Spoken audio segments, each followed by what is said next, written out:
So thanks everybody for coming in. You have a green folder on your table, so everybody gets one of these packets. And I just want to let you know that we will go for about an hour. It's a 3-hour session, so we will go for the 3 hours. But after an hour, we'll have a break. So if you're planning your break or you're watching your watch and wondering if you can make it, just remind me. I will try to hit that. It's about 2:25 right now, so we'll go to 3:25, and then they'll have refreshments set up. Actually, quite a bit of a walk all the way over on the other side. So by the time you get back from break, you'll probably be hungry again. And then we'll we'll try to stop at 5:15, so we're in time for the meet and greet, as Suzanne just mentioned. In terms of the packet, if you open up your green folders, just to go through what you have in there, I'll talk a little bit about the QR course that I've been developing. I included my syllabus. Sometimes people have asked for the syllabus, so if you're interested, that's actually in there. This is a course that I started teaching it's over 15 years ago. Now I started developing it when my first job out of graduate school was at Berea College. So I don't know, have any of you heard of Berea? Right, we're kind of close. We're closer to Kentucky here than I am when I'm in Maine. But my first job out of grad school was at Berea, and the deal was I would teach an Intro to Excel course, and my background is pure sort of theoretical math, and for me mathematics is just, you need a piece of chalk and a chalkboard, right? And that's how you teach mathematics, and I was not excited about teaching this, what I considered to be a computer course, or just really about how to use this software. And I really had a transformative experience. Teaching Excel, it opened up my eyes to the types of real-world problems, discovery-based learning type activities that were possible using spreadsheets, and so I'll talk a little bit about that today. And basically the QR course that I started developing from that experience incorporates Excel and spreadsheets heavily into it. I think it's a great way to teach algebraic reasoning and also to get students involved in really real-world applications. So the whole idea of quantitative reasoning is sort of the utility of mathematics, the applications of mathematics that's relevant to students' personal life and also to their civic life. So this idea of creating informed citizenry or informed citizens is a big part or rationale for creating QR type courses. And I hope that many of you have the opportunity to teach, I guess it's Math 143. Speaking of quantitative literacy, I spent the summer, as Suzanne mentioned, the 2 or 3 day workshop with all those numbers flying around, because you just speak of your courses in terms of numbers, slowly becoming fluent in those. But I hope you have the opportunity to teach that class, and I hope it's a transformative experience for you as well, right? That you really sort of enjoy the class and enjoy the experience and feel like your students got something out of it. In terms of, I call it quantitative reasoning. You've heard Suzanne mention the National Numeracy Network, so numeracy is synonymous with QR. Quantitative literacy is the third term that you also will often hear. The word literacy has a sort of remedial connotation for some people, just basic reading and writing. So most people have shifted to quantitative reasoning with the emphasis both on the Q, the quantitative skills, but also the R, the more sophisticated reasoning abilities that are required of using mathematics in the everyday world. So that's why I've sort of gone with the QR. But again, numeracy and quantitative literacy also are used, and really a big part of this is communicating with numbers. So when we talk about literacy, we're talking about reading and writing, just reading and writing with numbers. In terms of the rest of your packet, Suzanne also mentioned this assessment, the instrument that we developed. So I'm running this National Science Foundation grant right now, and many of the schools in North Carolina actually are using this assessment pre and post for their Math 143 schools. So the idea was to develop a non-proprietary instrument anybody could use so that we could develop a national baseline of QR scores. I'll talk a little bit more about that later in this presentation. But again, if you want to see if you want to get a feel for what is quantitative reasoning, it helps to look at how we test it, right? Because what we value, we put on our tests. And so especially from the student viewpoint, what's important is what goes on that test. And you might get a better sense of quantitative reasoning from looking through those questions. So I wanted to include that for you. Then we have a couple handouts. The workshop will have you actually going through some activities. So it's not just going to be me lecturing through PowerPoint. If you have any questions as we go, definitely stop me and let me know if you have questions. You should all know that you're being videotaped. So smiles, everyone.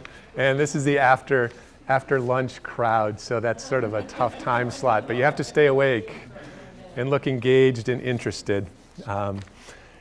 I also have another quiz, so maybe the best way to get you engaged and interested is just have you take a math test, right? There's nothing to sort of give you a jolt of adrenaline as they clear your desks and take out your number 2 pencils, because we're all going to take a math test. I've never actually had faculty take the test. I think it would be interesting, but I don't know how much good it would do, so we won't do that. Anyways, to get started. This is a quote you see often when people talk about quantitative reasoning. It comes from the text Mathematics and Democracy. The title is suggestive of what they're getting after in terms of mathematics needed for, as I mentioned earlier, informed citizenry, right? So we want to teach students or create citizens that can fully participate in our democracy, who can engage in those important public policy debates on, it might be climate change or gun control. If you want to have a voice in those discussions, you need to be literate. And often, especially more often today than not, the discussions take place with quantitative evidence, right? So you need to be able to effectively communicate with numbers as well as words. And so this quote starts off with quantitatively literate citizens, right? We want to have citizens who can read and write, and that means knowing more than formulas and equations. That's a really important part of this. So we're going to talk about traditional math instruction. Hopefully what I'll be able to do is articulate the distinction between what is a QR course and what is a traditional math class. When we say traditional math, most often what people are talking about there is these algebra courses, the developmental math track that so many students enter into in 2-year schools and so many students struggle with. Often that revolves around algebra, and for most people in this country, math to them, when you say that, is they have that sort of visceral math phobia reaction. I hate math, and they're thinking about the algebra classes that they took. And often you hear people say, what good was all of that? It doesn't have anything to do with what I do in the real world. And so that sort of mentality is what led people in the 1990s to start thinking about a different type of mathematical experience for our students. In particular, students are just going to take one class, the terminal math course. So these schools, as we were just listening to Wesley talk about, many schools have a math requirement, a general education requirement. It doesn't make a lot of sense to have a student take a college algebra course or a pre-calculus class, because you take college algebra to get ready to take pre-calculus, and you take pre-calculus to get ready for calculus. And if college algebra is your only math class and you don't get to the calculus, you sort of don't see the point, right? It would be kind of like us just talking about what's going to be for dessert, and we spend a lot of time talking about the theory of cooking and what's going to go into this dessert, but you never actually get to eat the dessert, right? Students are sort of like, but people keep telling you how wonderful it's going to be once you get there. So math educators in the 1990s wanted to create a new sort of math experience, and that's where the QR courses came from originally. In 2001, a collection of those experts got together and wrote a bunch of essays and put together this text, Mathematics and Democracy. Some other things in this quote that are worth pointing out: what we want to teach our students or have our students get out of these courses is an empowerment. We want to empower our students to confront authority confidently. We talk a lot about critical thinking in higher education. It's sort of the holy grail. I mean, why do people go to college? Because we want them to be critical thinkers. Well, how do you do that, right? It's one thing for the dean to tell faculty, well, you teach students how to be critical thinkers, but how do you on the ground sort of do that in your classroom? And for me, critical thinkers ask questions, right? When you read an article, critical thinkers ask questions about it. They think about the assumptions and the hypotheses, and try to sort of take apart the argument that's being presented. And so that's what we're talking about here, empowering students to confront authority, ask those intelligent questions. There's another nice way of thinking about this. Dan Kahan is a psychologist, law professor at Yale, who does a lot of work with numeracy and public policy issues and how citizens make choices. Informed decision making is another important part of creating quantitatively literate citizens. And he talks about it's more than just math ability, right? It's not just the Q, it's not just quantitative skills. There's this reasoning that goes along with it that's really important. So this disposition or habit of mind to engage quantitative information and not just sort of be like, oh, that's math, I hate math, I don't want to deal with that. We want people to sort of feel comfortable with the quantitative evidence and then use it to support valid inferences. So again, informed decision making, whether it has to do with you making decisions about what type of car to buy, health choices, or if it's decisions about how to vote on a certain piece of legislation that's before us.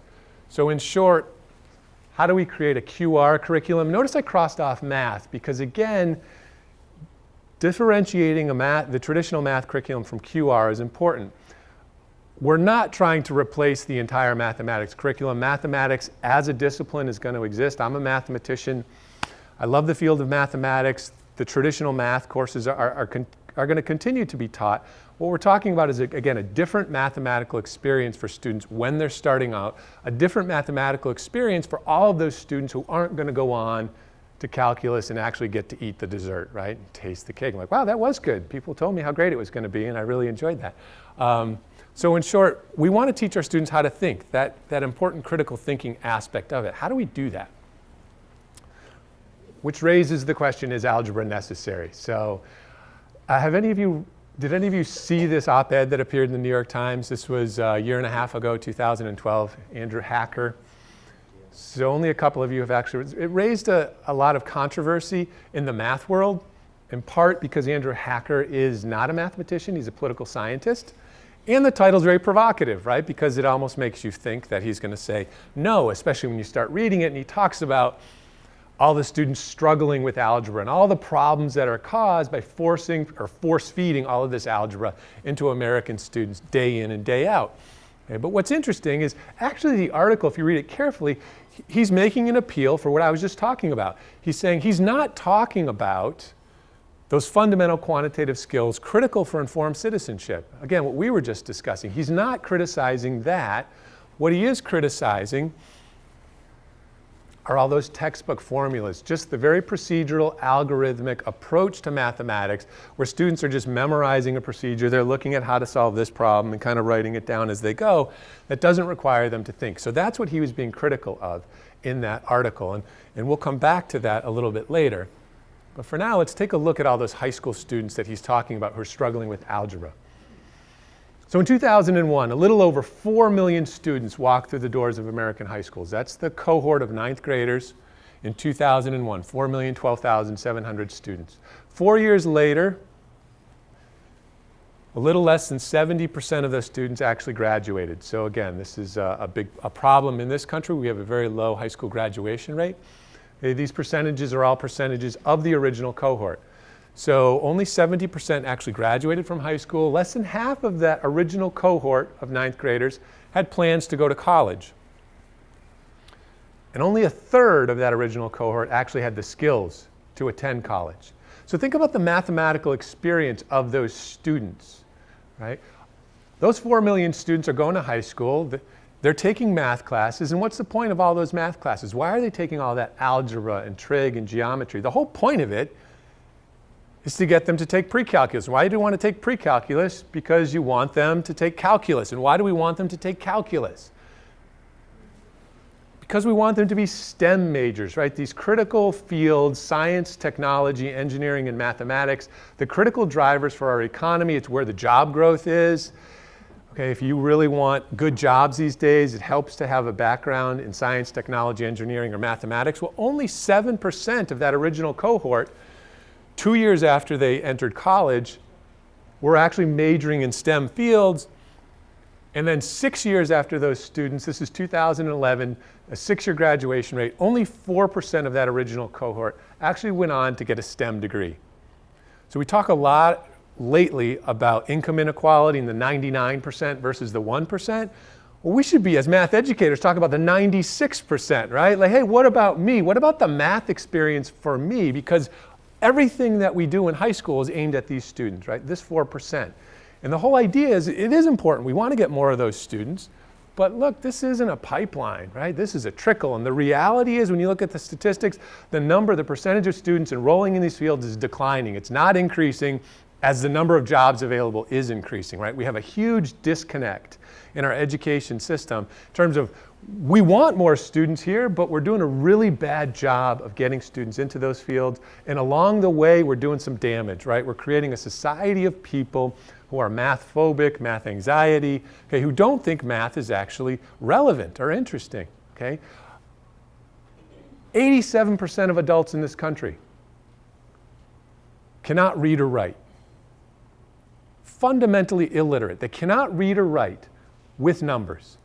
But just think about the original sentence, right? Imagine 87% of adults in this country are functionally illiterate with numbers. If I didn't say with numbers, people would be horrified, right? That would be outrageous if 87% of adults in this country couldn't pick up a book and read, okay? But it's culturally acceptable, and there have been 2 studies by the National Center for Educational Statistics in 1993 and I think 2003. It's called the National Assessment of Adult Literacy, the NAAL, where only 13, the results didn't change over that 10-year period, only 13% of adults in this country were deemed proficient with respect to quantitative literacy. They tested other types of literacy as well. And the bar was not very high for this test. It wasn't like they needed to do calculus or something. Over half the adults in this country cannot compute the total order from a sales catalog. Right? I mean, we are not talking about a very high bar. 87% of adults in this country are functionally quantitatively illiterate. That, as math educators, we should care about, right? Okay, we should care when people say, oh yeah, math, I could never, what was that good for? Imagine if you went to this meet and greet later and you're talking to somebody you haven't met. Like, oh, remember that thing in high school, those words? What was that all about? I hated that. They wanted you to like read, but it's okay for us to do the same thing with respect to math. So this criticism, there's nothing new about this. In 2010, people have been talking about this problem for a while. This was actually a math professor who wrote an op-ed in the Washington Post titled, "How much math do we really need?" Now, this is a math professor. Unlike literature, literature has more relevance to your everyday life than the mathematics that we're teaching these students, okay? Has little relevance to everyday life. All the math you need to learn can readily or easily be learned in the early years. Now, I agree with this statement. This is part of the problem with teaching QR and part of the problem of articulating the difference between quantitative reasoning and traditional math instruction. My QR course, the math content, it's pretty much middle school math. It's ratios and proportions. It's how to read a graph.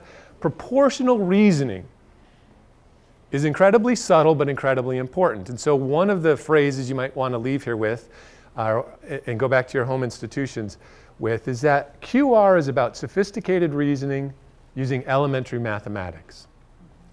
So sophisticated reasoning using elementary math is a nice way to sort of phrase what QR is about, as opposed to traditional math instruction, which often is about sophisticated mathematics using elementary reasoning. If you think about a calculus courses often don't involve sophisticated reasoning, right? There are procedures and algorithms you have to fight through, but really calculus is more about just grappling with notation in many respects, right? Average change is a middle school math topic.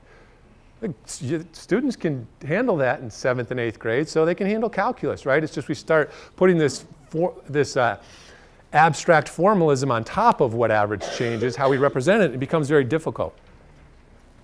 Most adults have no contact with math at work, nor do they curl up with an algebra book. So again, a critique of the current algebra system. And I think we all would agree with that. But the sentence about no contact with math at work is interesting. Why are we teaching so much algebra if it doesn't show up in the workplace, if it only shows up in the STEM fields? I mean, you would think there must be other businesses that want their students, their employees, to get some algebra, right? This idea of algebra as business math is interesting to think about. There's this quote that says, "The math reasoning in workplaces differs markedly from the algorithms taught in school." So there's 2 things here. It's sort of one is, well, what is the type of reasoning in the workplace that they do use that differs so markedly? And was algebra ever useful as business math? And the answer is yes. Like 800 years ago, Fibonacci came back from a visit to the Arabic world, and he brought with him algebra. And he wrote a book called Liber Abaci. So at that time in the Mediterranean, commerce, the way they did mathematics and kept track of everything in the business world, they used Roman numerals. So just, you all know Roman numerals. I mean, imagine trying to add a couple Roman numerals and you get an idea of how crazy that math system is, right? And they use an abacus to do their calculations. So the idea of Liber Abaci, the book of calculation. So he wrote this book, revolutionized the business world, it revolutionized commerce and the way they handled their business. It was all about algebra. That was 800 years ago, 1200. If you look at that book that he wrote, the contents, the table of contents in that book are almost unchanged from a traditional algebra book today, right? So, which would be fine if nothing has changed in the past 800 years, right? That would be great. But a lot of things have changed. Businesses have moved on. In particular, we developed computers, right? These are pretty powerful. And businesses have caught on to the fact that computers are powerful. And in the business world, they use spreadsheets. So getting back to that idea of using Excel as a powerful tool to engage students in real-world problems. Another reason to use spreadsheets is that people in the business world want their employees to have this skill. That motivates students. Students are really motivated to use spreadsheets to do some mathematics. I wouldn't say that's the most important reason, though. I think that spreadsheets really allow you to do more interesting real-world problems than you can do, say, with a graphing calculator. So why do businesses use spreadsheets? Because it changes the types of problems, the types of questions they can ask. With a spreadsheet, you can do what-if analysis. You say, well, what if the interest rates, which currently are at 4%, are going to be 7% in 10 years? What will that do to my projections? And with a spreadsheet, you just change the 4% to a 7% and run the model and see what happens, right? You iterate. You can ask those deep questions that before with pencil and paper would just take you a long time to work out. But with a spreadsheet, it's a click of a button. Change your parameters. Okay, so this whole new range of problems that we can actually deal with. So let's take a look at traditional math classes and the problems they deal with. Often they're well-structured problems. The objectives are clear. You know exactly what you're trying to do. There's one right answer. The data's all there. We often tell students, oh, you didn't use all the numbers in the problem. That's why you can't do it. Make sure you use that. In the real world, you often don't even know what the numbers are, right? You're never given the numbers to you on a silver platter. So some examples, solve for X is a good example. Students expect to get that one right answer. I apologize for bringing up taxes, but hopefully your taxes are a well-structured problem and there is one right answer to your taxes. So there do exist some examples in the real world that are well-structured. But for my students, what I think this sort of develops in them is this impatience with irresolution. If my students are working on a problem and they've spent more than 15 minutes on it, something's wrong. And the problem isn't with them, it's with me, right? I gave them this problem and they get angry and hostile. Why is this taking me so long? How come there's just not a problem in the book that I can look at and write down and figure out the solution? So we have sort of this sitcom culture where after 30 minutes, everything should have a happy ending and you can just close the book and your algebra homework is done. As opposed to ill-structured or wicked problems that we do encounter. Often in the real world, we don't even know what the objective is. We're not quite sure what we're trying to accomplish. We just know that there's a problem. So some examples of this: should the Red Cross pay for blood donations? Who are the constituents? Who would be impacted by this? What are the variables? Who's connected to who in thinking about this type of problem? How would you model that situation? Should we tax soda? So I thought this was a no-brainer until Bloomberg in New York, right, decided he was going to outlaw those big gulp sodas, and everybody got upset. Right, we tax cigarettes aren't good for you. We tax them, so there's really nothing good for you about soda, right? There's a lot of bad things about soda, but it's an interesting problem when you start looking at it and you're thinking about, well, who would we tax? Who are the people that would get taxed by this, and do we really want to tax those people more than we already are? Things like that. Business decisions, again, where you're going to spend your money, and then educational decisions. Should we use spreadsheets? K-12, should we introduce spreadsheets early on rather than graphing calculators? I am advocating for spreadsheets. There's an organization run by Conrad Wolfram. So the Wolfram brothers, Stephen Wolfram, they developed Mathematica. He's very smart, and he's aware of that. But his brother Conrad has started this computer-based math organization. Conrad Wolfram is advocating for just throwing out the entire K-12 math curriculum. He just thinks it's horrific. All we do is teach students how to do calculations, and we have these computers that can do that, and we should be teaching students how to program, how to use computers from day one in kindergarten. Just get them on the computer, starting to program and things like that. So what I'm suggesting is nothing nearly that radical, right? Okay, so there should be a happy middle ground in there somewhere. One of the first things I write on the board in my QR class, first day of class, I write on the board, tolerance for ambiguity. If you want to work with really real world problems, I said, you're going to have to develop your tolerance for ambiguity. And I got this phrase from a job ad I saw somewhere. There was an alumni had a business, and they were looking for an intern, and part of the description of what they wanted out of the job candidate was someone who had a high tolerance for ambiguity. I'm like, that's it. That's what my students struggle with in my QR class. They're not used to things being ambiguous. They have a very low tolerance for ambiguity. And it's also nice, this is sort of like the small text at the bottom, make sure you read the fine print at the bottom of a legal agreement. I feel like if I write this on the board at the beginning of the year, I can refer back to it, and they're okay with it.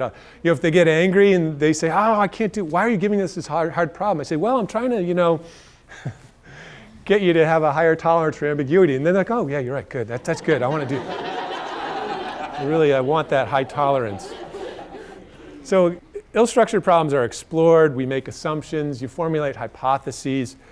And this is important. There's not a right answer. There's no one right answer to whether or not the Red Cross should charge for blood donations. What do? You generate insights. You don't solve these problems. And I'll give you some examples of how I do this in my class. Modeling is a big part of it.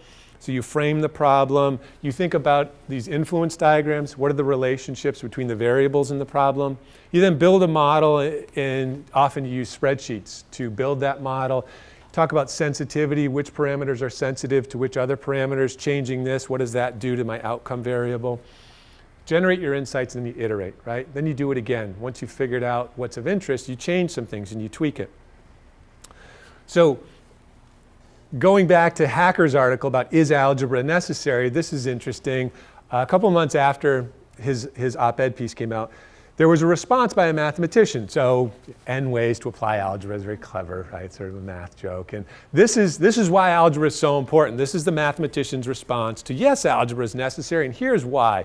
Because you can do these cool problems, real world problems like amortization schedules. So You have amortized loans like car loans and home loans, and you need algebra to figure those things out. Or you might do a buy versus rent. Should I buy a house versus renting? And how would I work? He's saying you need algebra to deal with these problems. I'm reading this article going, well, you need a spreadsheet. You want to talk about an amortization schedule?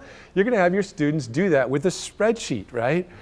His next example was evaluating colleges, and the quote literally from the article is you could use data like tuition, acceptance rates, and faculty information to rank schools like the US News and World Report does, right? There's a formula that they have. You input some data, and then that's how they get their ranking. And they don't just sit there and say, well, Amherst is number one again. They kind of do that, though, don't they? Because their formulas, it's always number one. So the idea was you could come up with your own formula to rank schools. Well, where's all that data going to be? It's going to be in a spreadsheet, right? You're going to have it all in a spreadsheet. Literally said, create a scatter plot of used car year and price. Never mentioned spreadsheets at all. For him, this was all about, you're going to use algebra to do this. And for me, this is like the best case for all the ways you can use spreadsheets. So I really feel like spreadsheets are a great way to teach algebra, a better way to teach algebra, and you develop sophisticated algebraic reasoning by doing problems like this and having students build them, not just use it as a black box, because that's a valid concern. If someone's already made the spreadsheet and you just type in, here's my interest rate, and it spits out the payment, that you don't learn a lot from that, I agree. But if you have students build these spreadsheets, they can learn a lot. So should you buy the unlimited card for the subway or ride by ride? More data having to do with the Olympics, where you can compare and contrast average speeds of athletes over time. Again, that data is going to be in a spreadsheet. Anything financial, you go into any investment bank on Wall Street, no one has a graphing calculator on their desk. They just don't, right? What they do have, you're going to see everywhere, are spreadsheets all over the place. So all these examples, to me, point out why spreadsheets are so useful. So, if you're not familiar with spreadsheets, how many of you consider yourself familiar with Excel, have used Excel? Oh, good. So a lot of you. Just a quick example of what spreadsheets are and why I think they develop algebraic reasoning. This is an example from my daughter's pre-algebra class. The idea is you start off with one block, and then you just add 3 more blocks every time. And the question was, how many blocks will there be in the nth building? So just pre-algebra, getting them used to the idea of having a variable. And so she showed me the problem, and I was like, oh, that's great, we could use a spreadsheet. And of course, she wasn't excited about that, because she doesn't know in 7th grade that that's important for the business world. But there's 2 things about spreadsheets. You can approach the problem 2 different ways. Recursion is the most intuitive, obvious way to solve this problem. You're simply adding 3 every time. So with the spreadsheet, recursion is just built in. You can type in a formula equals the previous cell plus 3, right? Spreadsheets are built to deal with recursion, and you'd be surprised how many problems can be solved simply through using this recursive idea. So using the cell references equals B3, those are like the variables in algebra, right? Okay, so this is readily understandable, very intuitive. You're just adding 3 every time. She gets that. From there, now that you understand you're adding 3 every time, you work up to, well, we started with 1 block, and we are doing repeated additions of 3. So just like for linear, why do linear functions have the equation y equals m times x? It's because repeated addition is multiplication, m times x. So that's what's happening here. 3 times, not the building number, but the building number minus 1, because you started at 1. Okay, so you can do that, and she understood that and got it. So this is now the closed formula. This cell reference is not referring to the cell above, it's referring to the actual value n, the building number over there. That's a closed formula, more sophisticated than the recursive idea, but recursion leads you to that. She goes to school, I thought she understood it. The problem, she came home, was like, I don't understand. The teacher said the answer was 3n minus 2. And spent all this time. So this is one of the problems with algebra, right? We simplify. You take this intuitive idea of 1 plus 3, a number of 3s, and then you simplify it, and you get this problem, which isn't intuitive. Why are you subtracting 2? Where did that come from, right? I mean, it's harder to generate that. So again, I do feel like algebra is necessary. We're not getting rid of it, but there is a better way that we could teach algebra. We can create problems that facilitate that learning or developing algebraic reasoning. You can turn your math classroom into a laboratory. So probability is a classic example or topic that shows up in a lot of math for liberal arts or algebra type classes. With a spreadsheet, you can do your experiments over and over. You want to flip 2 coins 500 times? Great, you set up a function, fill it down 500 times, then you hit F9 and it flips over and over, and it counts for you how many heads you have. So you're either going to get 0, you've flipped 2 coins, so you either get 0 heads, 1 head, or 2 heads. One of the first books published on probability, I think it was D'Alembert, published the incorrect probabilities of those 3 outcomes. He published 1/3, 1/3, 1/3, right? Because there's 3 outcomes, seems like they're all equally likely. It's not obvious or intuitive why head tails is different than tail heads. But often we act like, oh, that's patently obvious, and everybody should know that a tail head, of course, is different than head tail. They both have the same outcome of 1, but if you do this on a spreadsheet, your empirical evidence is just screaming at you that, well, this is not 1/3, 1/3, 1/3. You're much more likely to get 1 head than you are for 0 or 2. In particular, the probabilities are going to be around 1/4, 50%, and 1/4. Sorry, 1/4, 1/2, 1/4. I don't know why I flipped to the percentage in the middle. Okay. So that's interesting, right? Sort of the idea of discovery-based learning is a big part of a QR course. You are letting the students actually work on these problems, discuss things in small groups, come up with the answers or plausible answers on their own, and then coming back together and having a discussion as to whether or not that's relevant. One of the faculty members who taught math, who piloted Math 143, Terry Tully. I don't know if any of you know Terry. I ran into him yesterday. He was at the summer working group this past summer, so I knew him from that. I asked him how the class went, and he said the hardest thing for him in teaching this Math 143 class was not lecturing all the time. Because we're just trained, we're trained to lecture, right? We're supposed to teach. But you do something like this, you have students create a spreadsheet, and then they're playing with it, and you're not really doing anything. You're just walking around while they are going through this sort of discovery-based learning activity.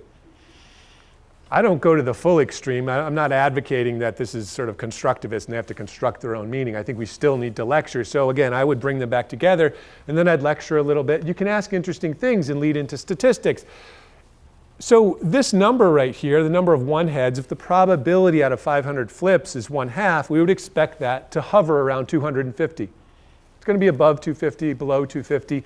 That's what statistics is all about. There's variability in the real world, and so statistics is a way to quantify that variability.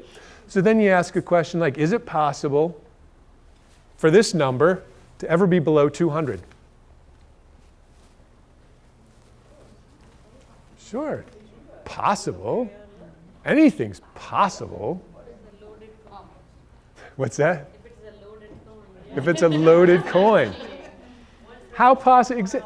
So it is possible. I like that idea of anything's possible, but again, anything. Statistics is the discipline that differentiates between sure, anything's possible and how possible, right? I mean, are we so go ahead. You think it's possible? You sit there and hit F9, and it's just going to flip these 500 coins over and over. You're never getting a number below 200. Why? That's weird. It's possible, but how come it doesn't happen? How come it won't?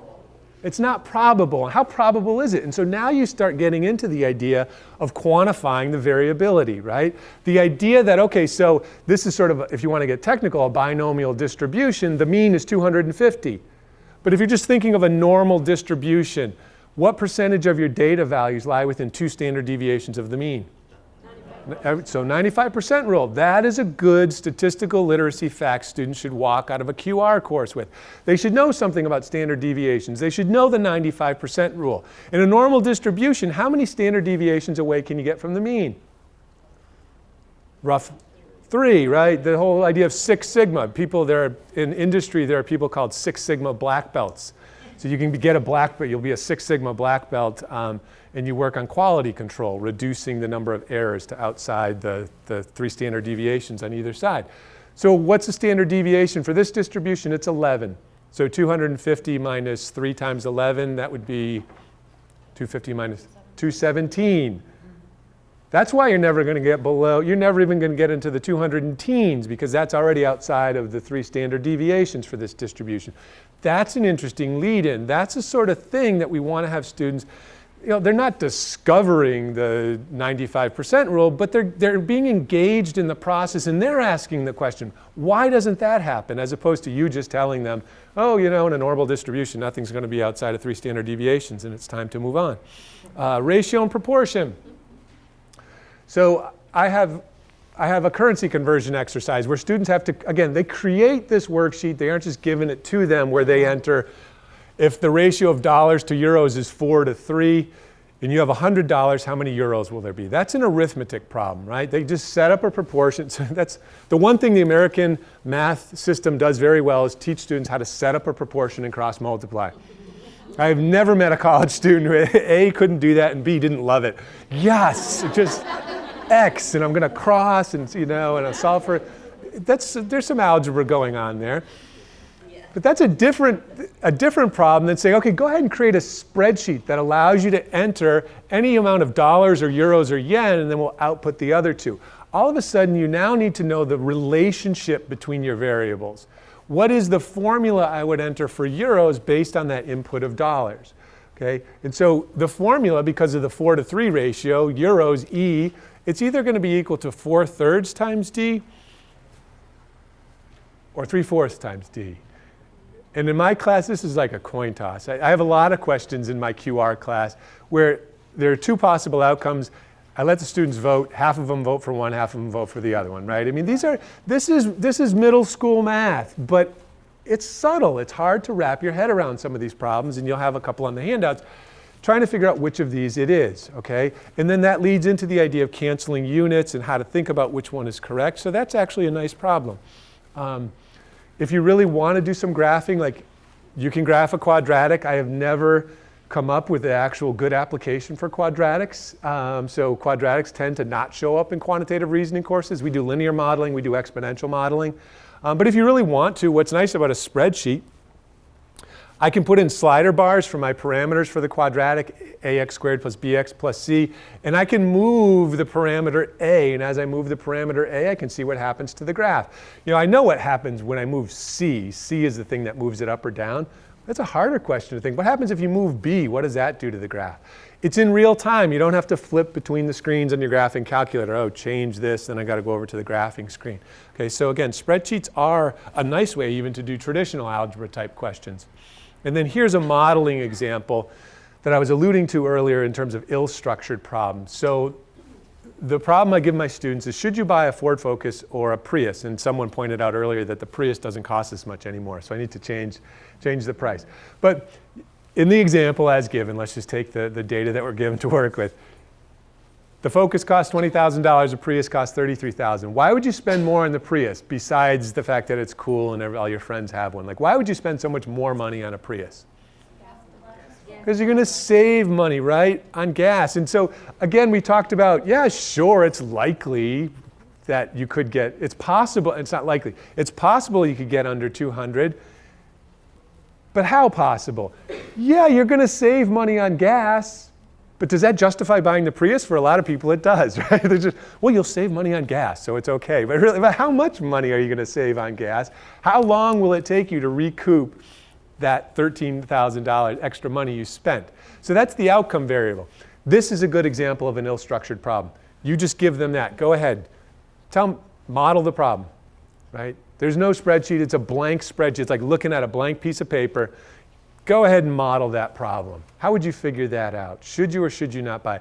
That's what I mean by the assumptions aren't obvious. The data isn't obvious. What goes into this problem, right? What do you have to think about? What are the parameters involved?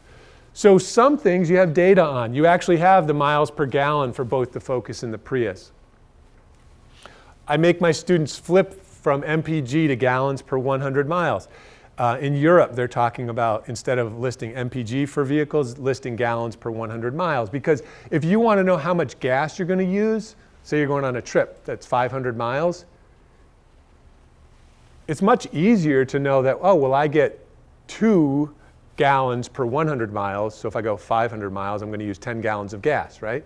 The mathematics is easier to do in terms of knowing how much gas you'll use using this ratio, as opposed to, oh, I get 37 miles per gallon, so if I'm going on a 500, that's where people just go, whatever, I'll just, But again, that's the proportional reasoning. The ratios that you teach in middle school, where we teach students how to set up a proportion and cross multiply, often don't translate to this. My students really struggle with just this idea of flipping the ratio and making it per 100 miles. So I have them do that, but then you have to make assumptions, and that's a big part of modeling. You have to figure out, well, how many miles am I going to drive highway or city? What am I assuming the price of gas is going to be, and how consistent is that price going to be? So you enter all this in, you set up your formulas, and you come out with this outcome variable. 10.23 years to recoup the cost.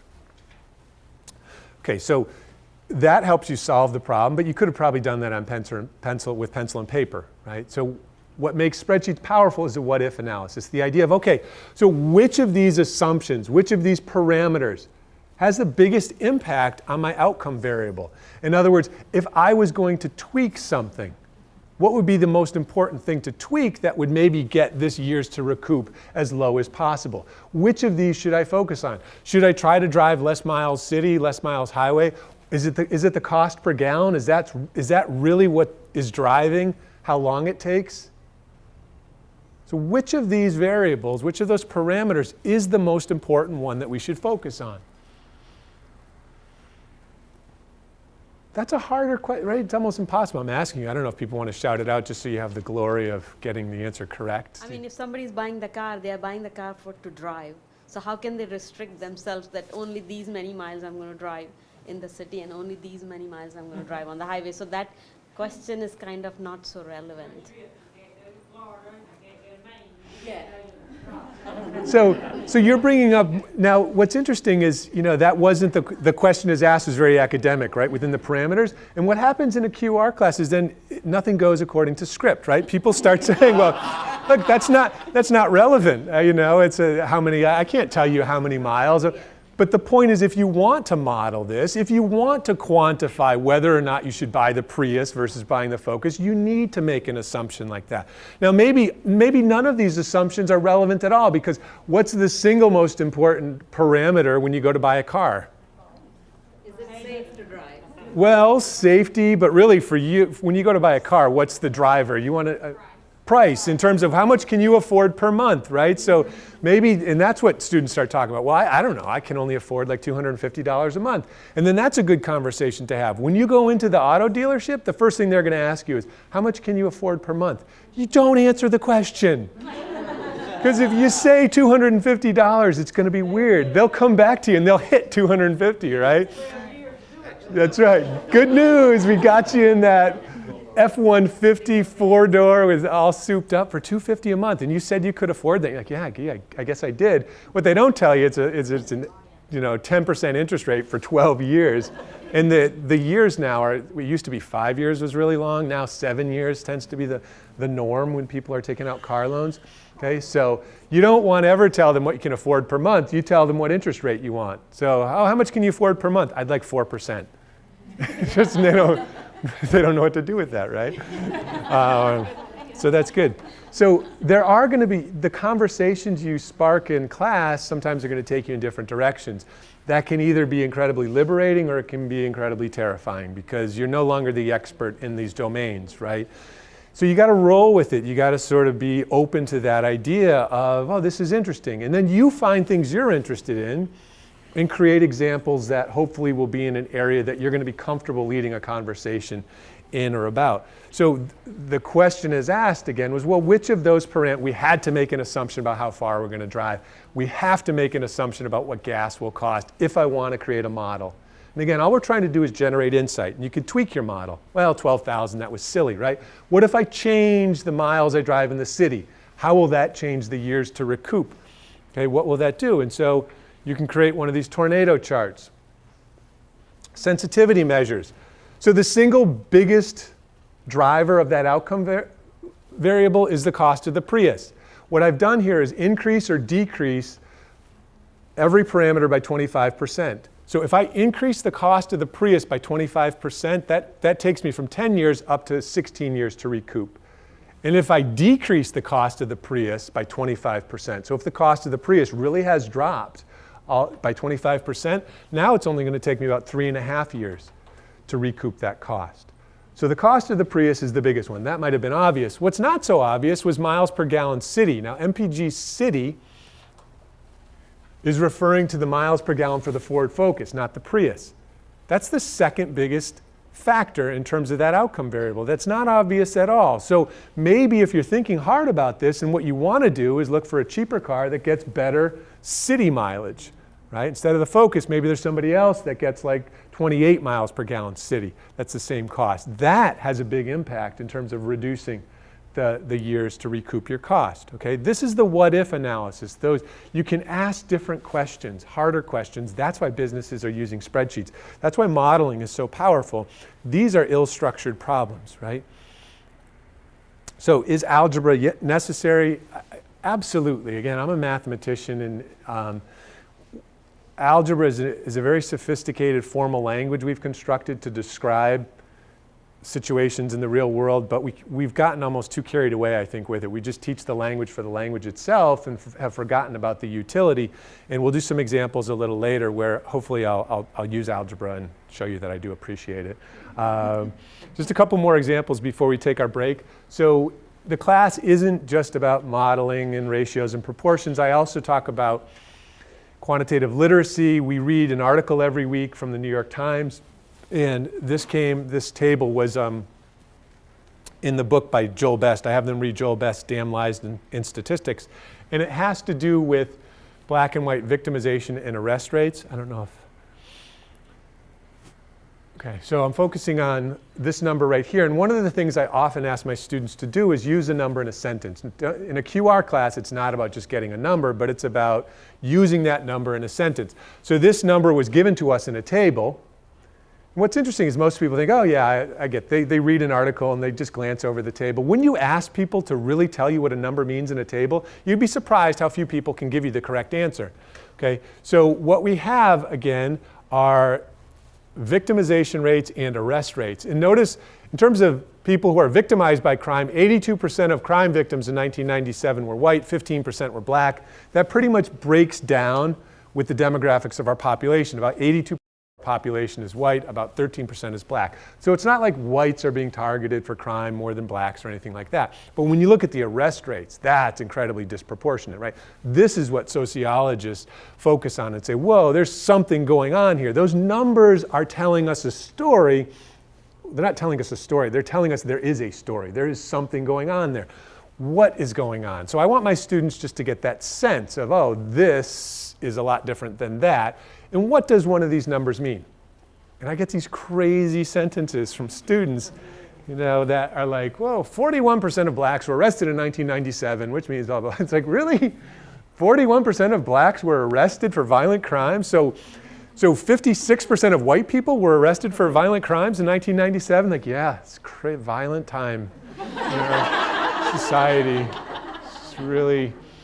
So quantitative literacy is a big part of this. You can't see the word literacy there, so it's just quantitative something. But the idea, it's not just the arithmetic. Using percentages, people think percentages, oh, that's, again, middle school math. 3 out of 4 equals 0.75 equals 75%. What's so hard about that? Well, we'll talk more about it later, but when you see percentages actually used in the real world, they can be incredibly subtle and hard to decipher. The idea of rhetorical numbers, that using numbers to make an argument. So sometimes people say, oh, well, you can lie with statistics. You can twist numbers. You can twist your data to basically come to any conclusion you want. So I'm going to be the skeptic. I'm not going to believe any statistics at all, right? I'm just going to have nothing to do with statistics because people can lie with them. Well, you know what? You can lie with words too, and people have been lying with words. So if you're not going to believe any numbers, you really can't believe anything then, right? So we don't want to create people who just sort of dismiss anything that has to do with quantitative evidence. We want our students to become critical consumers of statistics and to recognize that there are different ways that you can represent something. So Joanna Wolf had this nice article, it was called Rhetorical Numbers, where she says, translating a ratio to a percentage, that's not just a mathematical operation. Okay? That's a rhetorical practice that somebody is using to make a point. Right? We are social beings and we have agendas, and so the way we present our quantitative evidence matters. So here's a statistic. 21% of women and 12.7% of men have experienced depression in their lifetime. First thing we want our students to do is start to question those statistics. Where did that come from? Right? Who came up with that? How did they come up with it? So those basic questions of where did it come from, how did they derive this statistic, and why did they come up with the statistic? Did they have a hidden agenda? Were they being paid by a drug company that has a depression medicine? Okay, those are important questions. But then I want them to appreciate the more subtle rhetorical devices. So instead of this, you could say women are 68% more likely than men to experience depression in their lifetime. That's an interesting way of phrasing exactly the same statistical information, right? Totally different message that you're sending. Not totally different, but a little different. Over 75% of women never experience depression, right? Well, let's focus on the positive. Why is everybody so depressed? 17.1% of individuals have, forget about the whole male-female thing. Let's just talk about people. Notice that this is not a simple average of 21.3 plus 12.7. If you add those two together, you get 34%. 34 divided by 2 is 17%. So why is it not 17%? Why is it a little more, 17.1? There are more women than men, right? So women actually live longer than men, so that it's skewed a little bit towards the 21.3% because there actually are more women. There are more boys than girls that are born. Does anyone know the sex ratio? It's a good statistic. Statistics tell stories. Have you heard of the sex ratio? Ratio of boys to girls. It's not 50-50. There are more boys. It's about 105 to 100. I don't know, but they report that ratio as terms of per 100. 105 boys for every 100 girls is the sex ratio pretty much around the world. In some countries though, China, sex ratio is like 118, 119 boys per 100 girls. That tells a story, and it's causing huge problems in their society. Namely, boys, there aren't enough women to marry, right? You got all these boys, and there aren't enough women in that country, and it's causing major problems in their society right now because of it. So again, statistics can tell interesting stories. If you like ratios, I like ratios. Over 1 in 5 women and 1 in 8 men have never experienced have experienced depression in their lifetimes, right? So instead of percentages, you can use ratios. Approximately 4 out of every 10 depressed individuals is a man. So instead of focusing on women, we could focus on the men, right? There are different ways of presenting your information, and that's a part of this class. We want students to be able to do that. And then the last slide before we take our break. Statistical literacy is definitely a big part of the course. So financial literacy, the idea of modeling car costs, amortized loans. I spend a lot of time in my class talking about that. Planning for retirement. Those are good real-world problems that students are interested in. And then also we deal with data, and there are fundamental basic ideas of statistics. I already talked about probability and how statistics is the study of variability. I want students just to have a basic understanding of descriptive statistics. Why, this is US household income in 2010. Why is the median so much lower than the average? What's that? There's outliers. Yeah. It's just that there's no limit at the top. There's no, not only outliers, but there's so Bill Gates walks into a room and we all get richer, right? The average salary, we all become millionaires. The average gets skewed, but the median doesn't change at all if Bill Gates walks into the room. So just that idea of why the median could be different from the mean. Notice on the bottom, this is a log scale. So if we really want to include the top 1% up here, we're going to have to use a log scale. So instead of increasing by 10,000, 20,000, 30,000, we're increasing by 10 to the first, 10 to the second. Well, sorry, that's not 10 to the first. This is 10,000, 10 to the fourth, 10 to the fifth, 10 to the sixth, right? In a log scale, what increases linearly is the power of 10. That's not a terribly sophisticated concept. It involves logarithms, which definitely strikes terror into the hearts of all of our students. But that's a fundamental quantitative literacy thing. If you ask science faculty, what do you want your students to be able to do? They don't say, oh, if they could only integrate, or if they knew something about power series, just please. What they say is, if they could convert units, that would be great. If they knew what a percentage was, I'd be so happy if they knew percentages, or if they could read a graph, if they understood what a log scale was, that would make my life so much easier, right? So this is a way to do it. You're not even doing science. You're talking about US household income. You're talking about Bill Gates. They love to talk about Bill Gates. You've got a cumulative frequency distribution, so you're adding it up. It doesn't look like a traditional bell curve, so you have to talk a little bit about that and how to interpret this graph. Those are all good lessons for your students to learn and good things to talk about in class.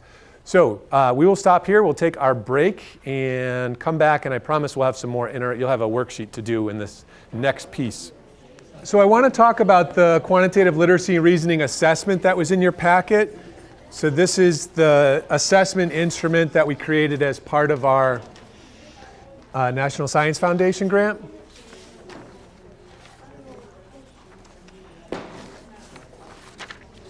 And again, you have a number of colleagues across the state of North Carolina who've been using this for pre-post assessment in their Math 143 course.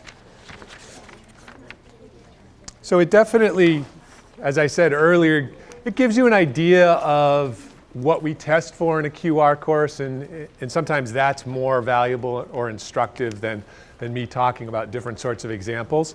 So we'll go through this a little bit. I'll talk about some data from Bowdoin and how we use this at Bowdoin and how predictive it is, and what a valuable piece of information their score on this test is for our advising program. So the course I teach is Math 50 Quantitative Reasoning, and I have done pre-post assessments with this test for 3 different semesters. Basically, every student comes into Bowdoin. All our entering students take this test. They take a 30-question version of this test over the summer before they get to Bowdoin. So I have a pre-Q score for all of those students. So it's very easy for me then at the end of the semester to give them the post test. So that's what my pre-post are. Students that come into Bowdoin who take the test, notice that what I'm giving here is not their actual score because I've changed the test over the years. I'm giving their Z-score, so how many standard deviations below the mean they are. And you can get a sense of the students who we're advising to take my QR class as an entry point. Notice that they're about 1.2, 1.3, or 1.4 standard deviations below the mean on that test when they come in. So we see the low Q score, we say, oh, you would really benefit from taking Eric's Math 50 QR class. And then my post scores, again, notice they're still below the mean, but they've moved about one standard deviation up. So I really do believe that with intentional teaching, you can improve students' quantitative reasoning abilities, that it is possible to do that. The important thing to take away here is to realize you're not going to cure them though, right? It's like one course is not going to fix the quantitative reasoning problems that some of our students have. One of the things that other faculty have said they've noticed is students who go through the QR course, they learn that they can be successful in a mathematics course, and I really feel like a big part of the whole quantitative reasoning movement is a program for student success. We're trying to create a mathematical experience for students that will be useful to them, but also that they can be successful at. Again, the idea of empowering them, right? So that they can see, oh, math actually does have a role to play in my life, and I can do it. I can handle this material. So those are important takeaways for students, I think, from a good QR course. This, again, was an NSF project. It was a 2-year project. We wanted to create the instrument. There's a website, so if you want to use the actual test, you just fill out the form. Basically, I'll then send you a URL for your class, and you'll tell me what window of time you want the test to be open. And then you just send that URL to your students and say, look, during the next week, take this test, click on the link, take the test, and the website will keep track of all the scores for you.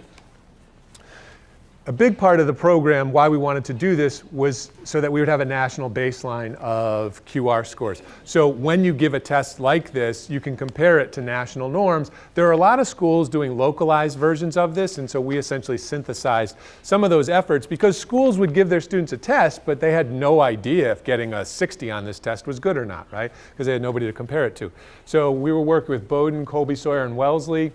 If you look at the different averages, in 2012, the mean was 58%, 2013, 46%. So again, take a look at this test. When you're looking at these questions, you might be surprised that the average was that low. It is a lot of the topics I've been discussing, proportional reasoning, percentages, things like that. The average dropped from 58% to 46% because the participants changed in those 2 years. So in 2013, we had a much higher percentage of non-selective 4-year schools participating in the project. And my co-PIs on this were Semra Kalich-Bahi at Colby Sawyer and Linda Meissner at Southern Community College. Here are the schools that participated in the first year. You'll notice a lot of small liberal arts schools. There were 3 community colleges and a public university, Central Washington. And then in the second year, we had a large number of new schools, in particular Central Piedmont is participating, Southwestern Community College is participating. And then this spring, there's even more of the community colleges from North Carolina who are using the online test for pre-post in their Math 143 courses. So we're up to over 20 new schools now that are 20 beyond this that are actually using the online website. So a lot of schools are using it. Again, if you look at how students did, even for the selective 4-year liberal arts schools, the average was a 66 and a 59%. Again, so students across the country haven't mastered this material, right? This fundamental middle school mathematics still presents a problem for these students. For 2-year schools, the average was 44% and 39%, which again isn't too bad. You can see the non-selective 4-year schools, and by non-selective we mean they basically take pretty much everybody who applies. Their results were a little lower than that. And you can see that the non-selective 4-year schools represented 20% of the participants, and that went up to 37% in the second year, which is why we were seeing that drop in the average score in the second year. Here's the distribution for 2012 and 2013. The first year when I sent the data to our external evaluator, she emailed back and she said, oh, wow, Eric, this is a really pretty data set. You know, you got a nice normal distribution.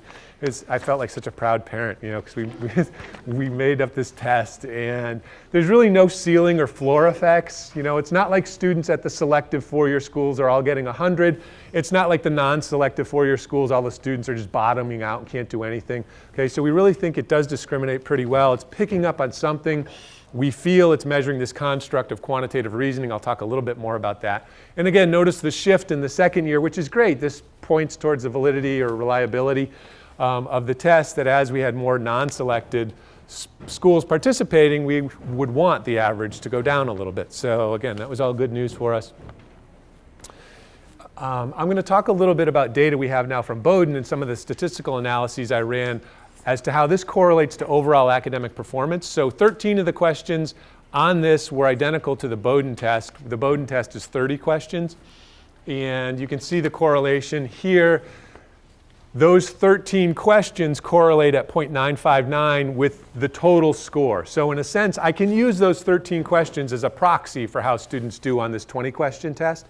And similarly, those 13 questions correlate at 0.913 with Bowdoin's overall score. So again, there is a sort of tight linkage between the two tests. So the data I'll show you for Bowdoin, I think, I'm trying to argue, is relevant for this instrument as well. So at Bowdoin, if students get under a 50 on the test, we recommend they take my Math 50 class, which is roughly 50 students. So it's a nice 50-50-50 mantra. Some of the lessons that we learned: replace procedural algorithmic questions with more involved critical thinking. So we're trying to get at critical thinking or quantitative reasoning, asking students to interpret charts or tables. So if you look at question 18, which has the tax table, the original question just basically spelled out for students how to use the table, what the actual formula was. And it wasn't a very good question. Over 90% of the students got it correct. It didn't correlate very highly. The item total correlation was not high. So you can correlate how students do on every question with how they do on the exam itself.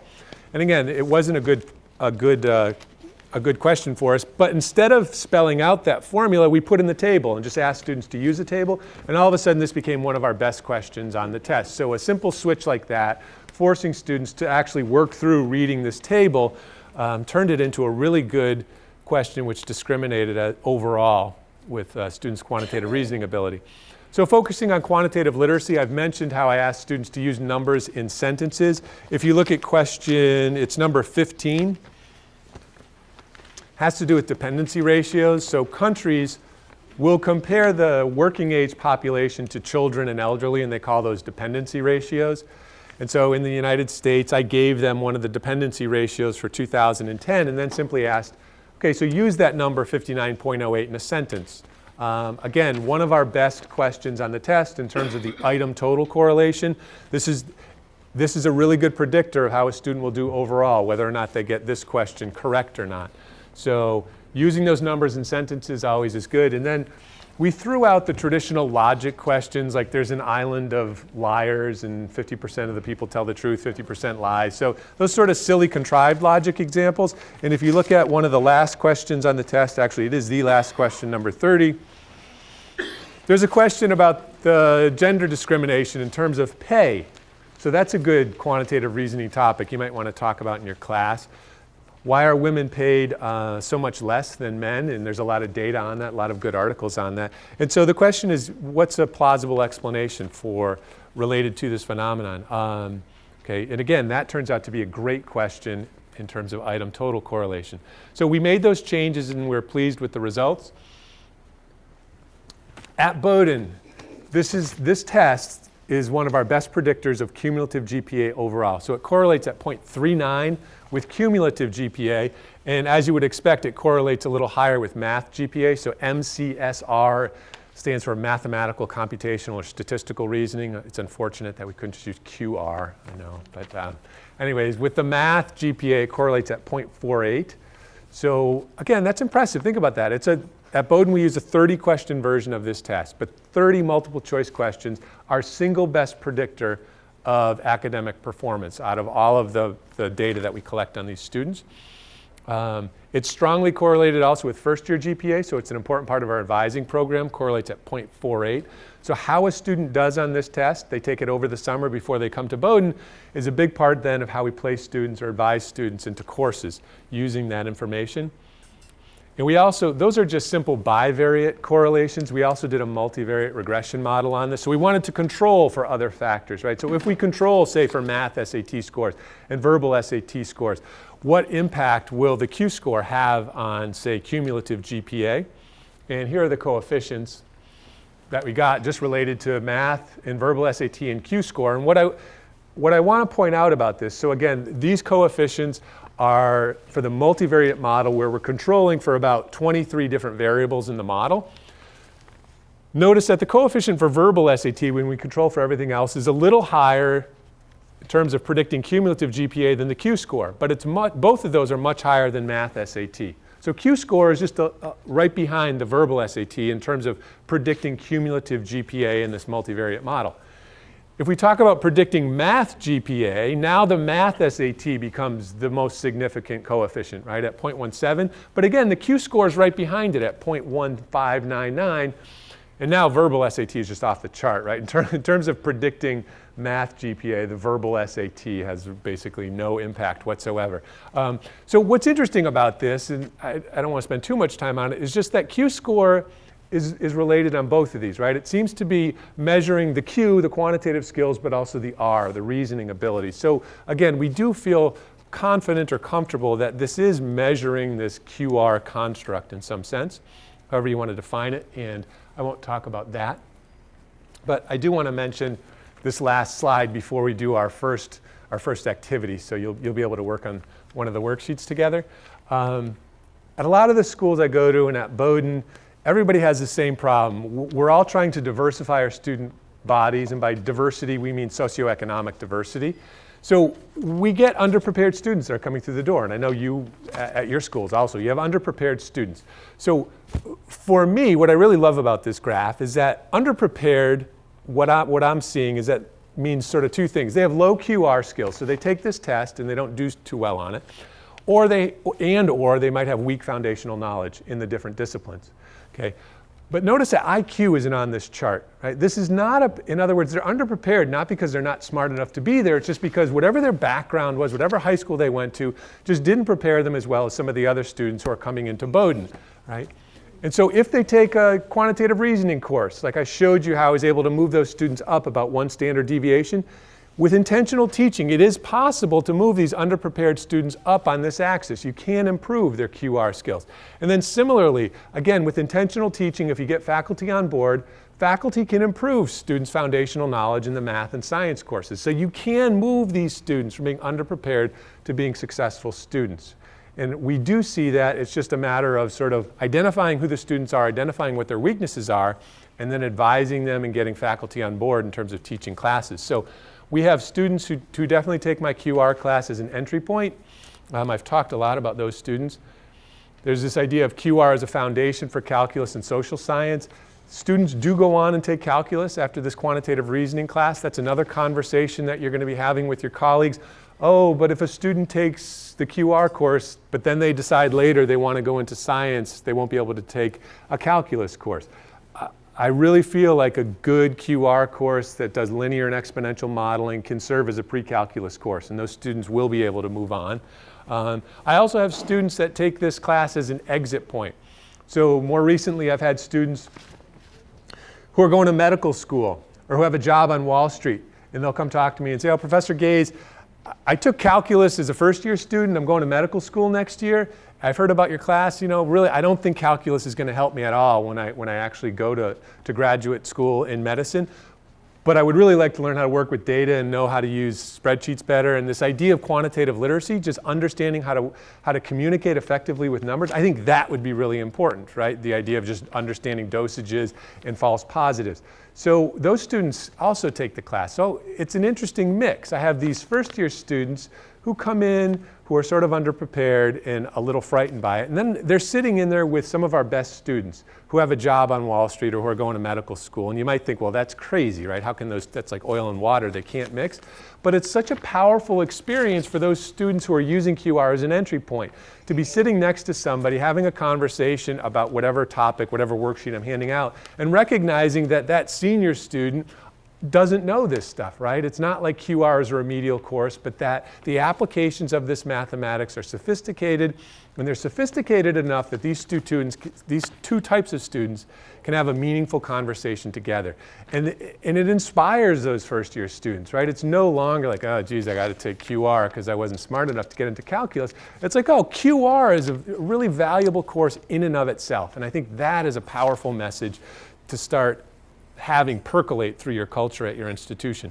So I am planning on a couple different types of classes, but I will just stop this presentation here, And I would like everybody now to get out the parable of the bacteria worksheet, so you can experience firsthand what one of these QR type activities is like. So this comes from Jeffrey Bennett's book, who's the keynote speaker tonight, Math for Life. So I thought I would include an activity that I use in my class from his book. And again, this is meant to be group work, so just read through it, discuss at your tables, see if you can figure out the answers to these questions.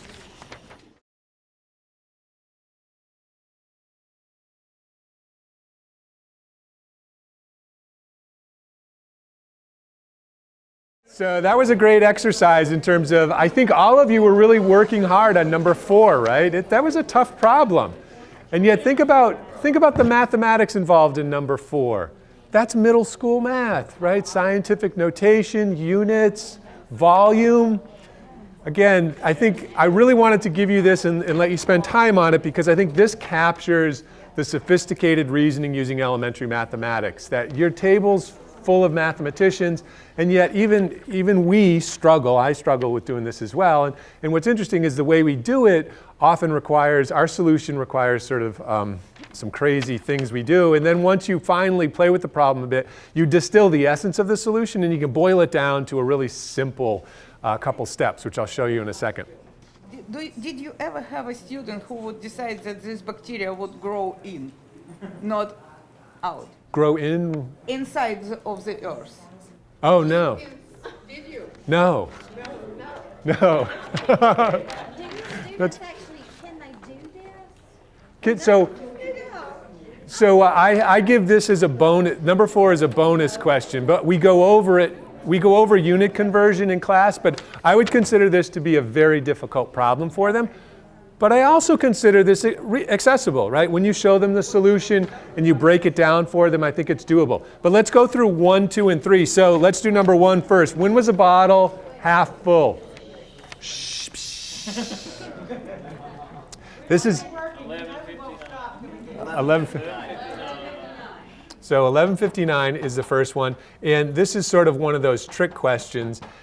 Psychologists have this a collection of questions like this. They call them cognitive response questions, where there's a sort of a trick answer, right?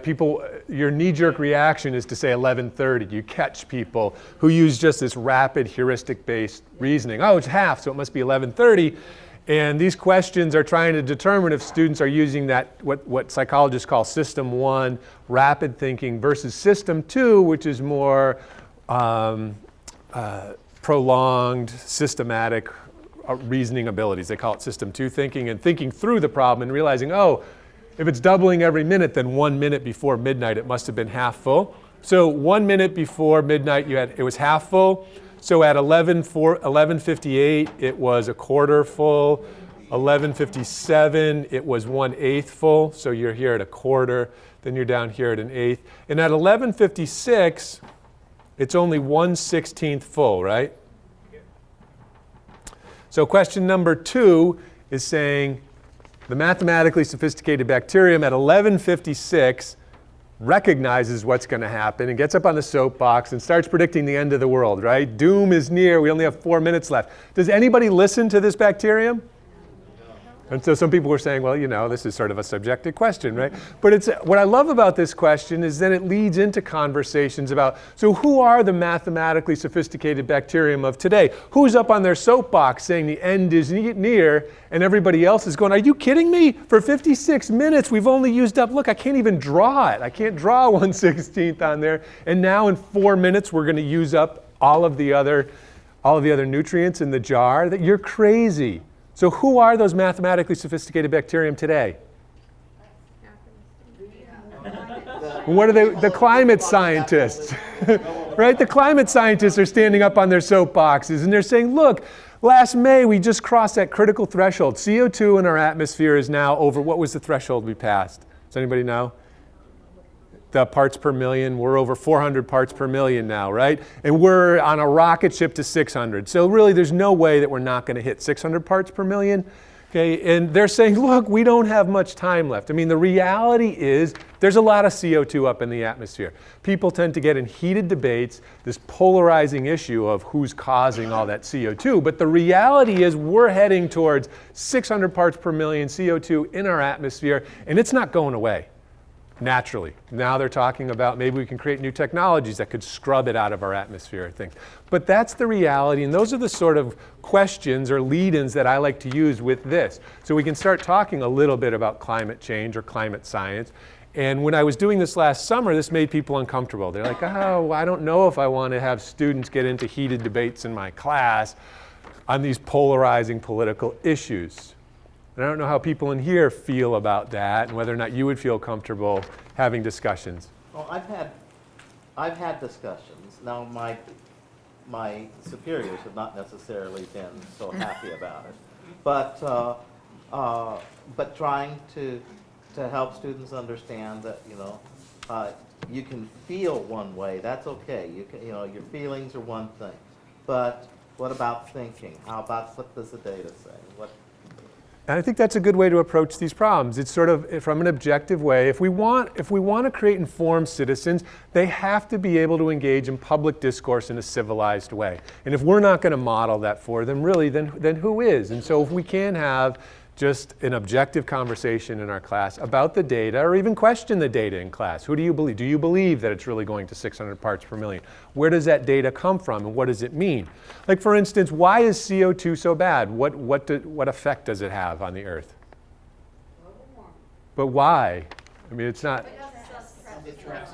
So the greenhouse effect, right? It kind of acts like a blanket. Now that is undisputable science. But how come CO2 acts like a blanket and not an umbrella? Why doesn't it keep all the heat from the sun away from us, right? How come it's not like a big parasol up there and we're all getting colder? We did get cold this winter, right? Maybe that's really what it does. Climate and weather events are not the same. But the question of why does it act like a blanket and not an umbrella is a good one. Why? Does anyone know? People love to argue about, climate change is climate change. That the reality is most people don't know what they're talking about, right? We can't possibly know all the science behind every single thing that exists in the world. I use my iPhone, and that's just magic, right? I mean, that's computer. I mean, who knows how all of this is working? But this is a subject that people in this country are incredibly polarized about. In Europe, climate change, it's a given. They accept the fact that we're pumping all this stuff into the atmosphere and it's having an effect. In Europe, they're really worried about GMOs. That's a polarizing topic in Europe. Genetically modified organisms, they have the heated debates in Europe about that. Whereas in the US, the GMO advocates, they can't get any traction. It's like, we don't really care. So you tweak something in my corn. I don't know. It's just, I'm not that worried about it. But this, climate change, we get excited about. So does anyone know why is it a blanket? Why isn't it a parasol? I think it's two different types of energy. The sun energy can get through, but then when it heats up the ground, it comes out as a different type of energy, and that can't get out. Right. It's the light from the sun, the energy or the heat from the sun is electromagnetic radiation. It's light. So it's reflected as infrared.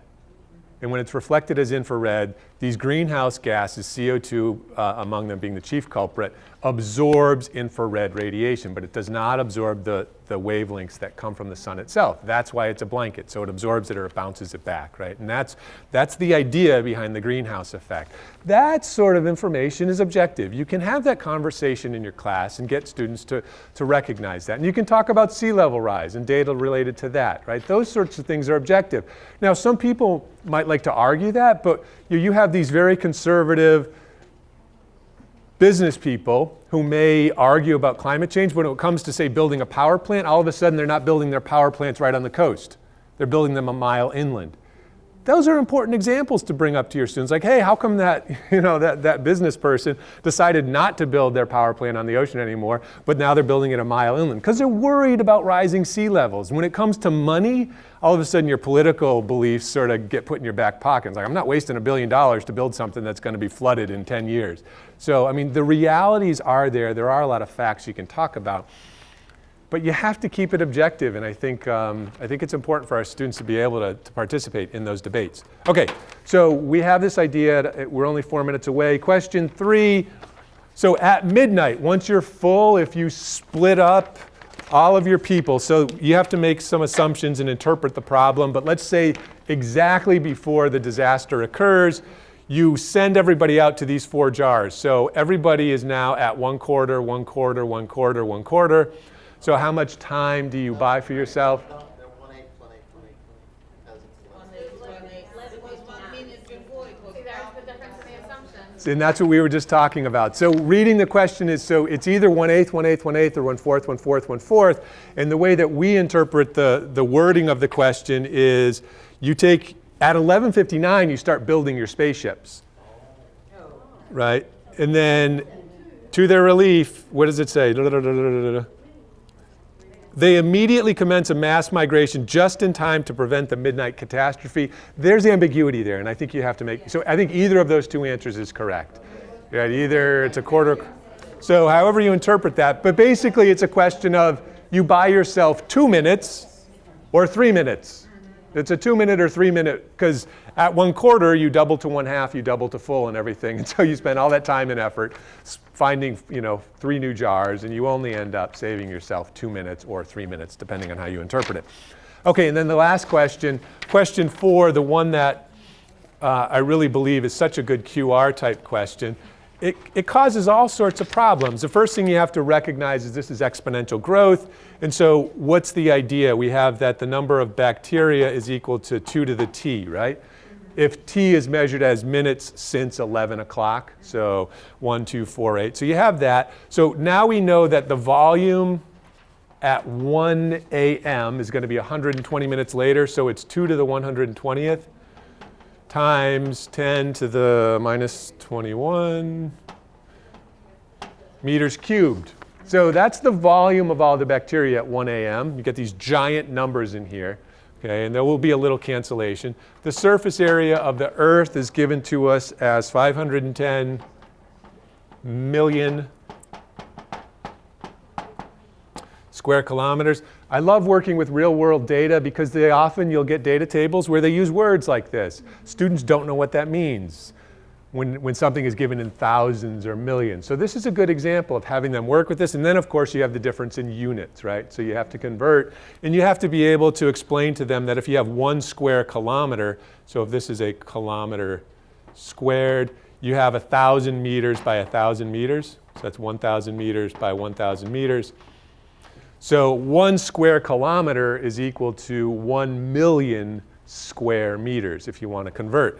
So I have 510 million square kilometers. So you get 510, a million times a million is 10 to the 12th, is that? Times 10 to the 12th square meters. So all of a sudden it's like, oh yeah, that makes perfect sense. You see somebody who's gone through the solution and has this nice slick way of presenting it. And the problem seems much easier than trying to read through this and make all these assumptions. So now I have the volume of the bacteria. I've got the surface area of the Earth. I'm going to make a simplifying assumption and assume that's flat and not round. And I'm just going to stack all these bacteria up. So we're creating a giant cube. And I know that the volume of my giant cube is equal to the height times that surface area, right?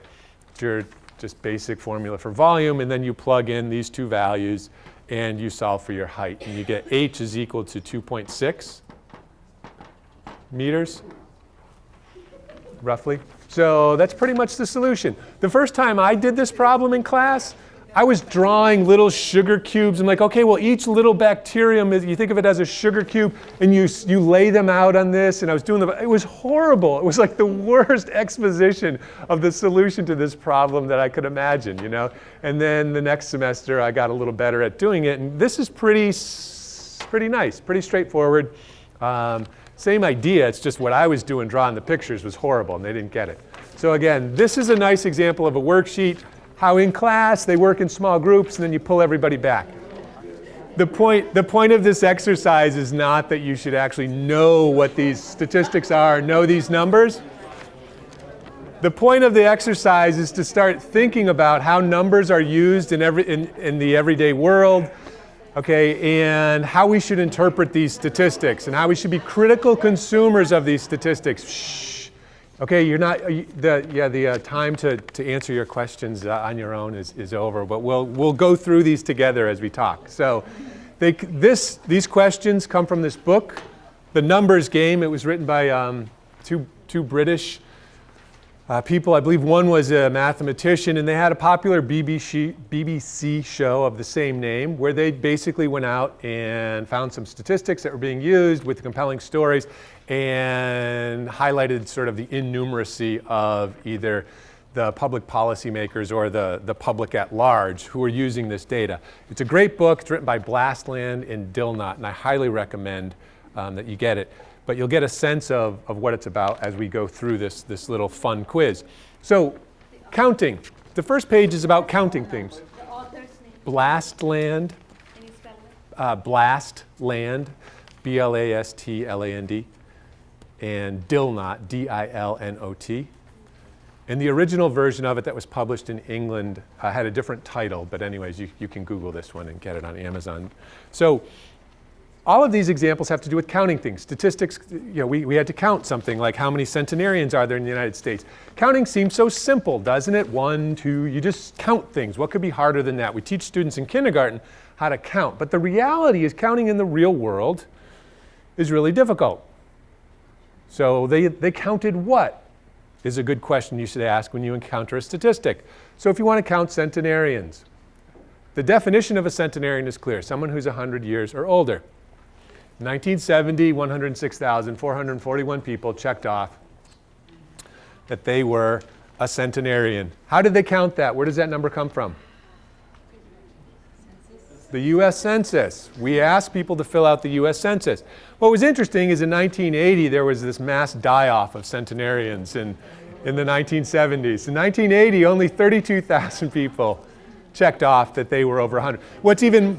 Self-selected then. So, I don't know. Maybe it was all the polyester in the 70s and the centenarians. They couldn't handle it, right? It killed them all.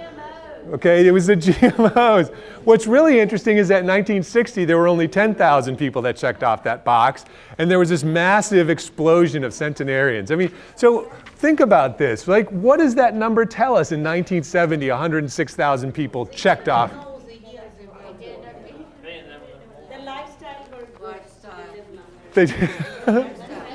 They had no idea.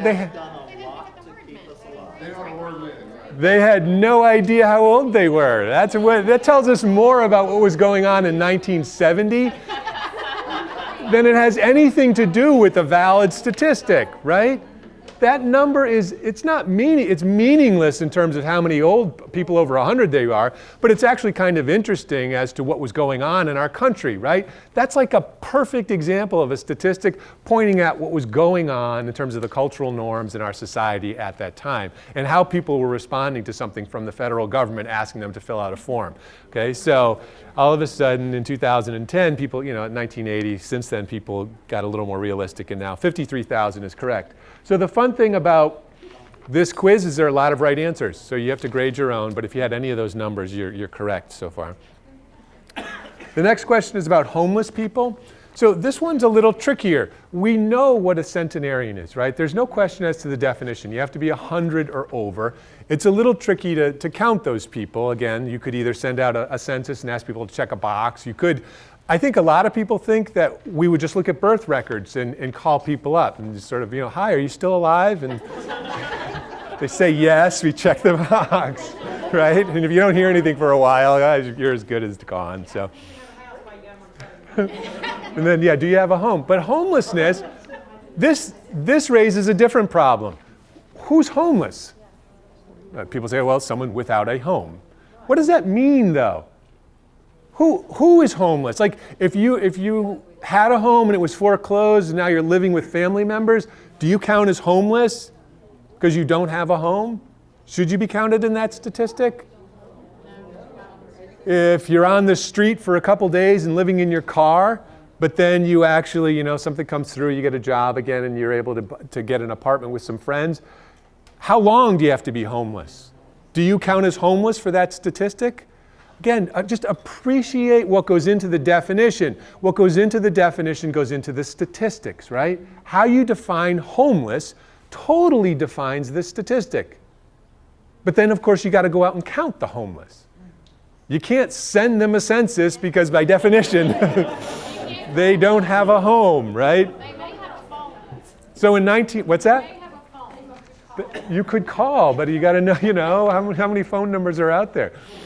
So in 1980, homelessness was a big problem in this country in 1980 in terms of it was a social issue that people were talking about.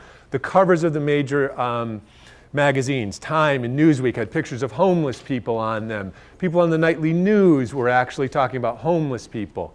Ted Koppel had special shows on homeless people. So finally, Ted Koppel got this leading advocate for homelessness on his show and said, everybody's talking about the fact that there are 3 million homeless people. This statistic came from this leading advocate for homelessness, and Ted said, so where did you get that number? How do you know there's 3 million people? And the guy said, Ted, I made it up. Because I don't know how many homeless people there are in this country. They're homeless. How am I supposed to count them? Right? Look, it's a big problem. So I said 3 million, everyone ran with it. Everybody, it became gospel truth. There's 3 million homeless people in this country, right? When really, this guy just completely made it up. It was a big problem. He's an advocate. He wanted a big number. There's a lot of zeros in that number. 3 million, that would mean 1 out of every 100 people in this country is homeless. That seems high. And for 1980, the ratio would be even worse, right? Again, who is homeless and how would you define it? The actual estimates that I've seen online range from like 500,000 to 750,000. So both of those answers are correct. So D or E, you could get correct for that. Last year there was an article in the New York Times, student loan default rates rise sharply in the past year. So what percentage of students have defaulted since 2005? In the article, they give the statistic that 8.8% of all borrowers have defaulted in the past year ending September 30th, which is up from 7%.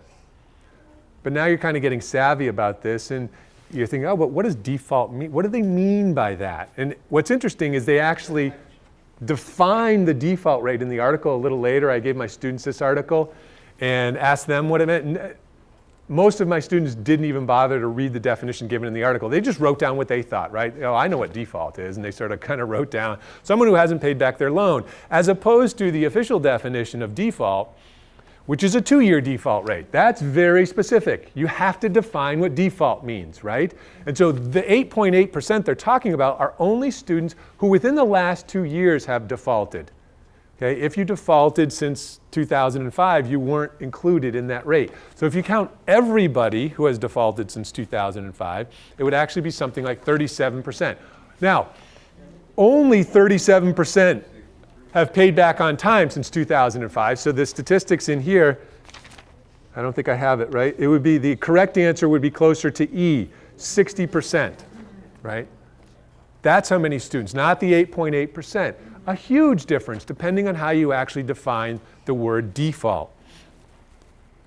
So Joel Best has written this book. I talked to some of you about this, Damned Lies in Statistics, the Social Construction of Statistics. Statistics are socially constructed. And that sounds strange to us.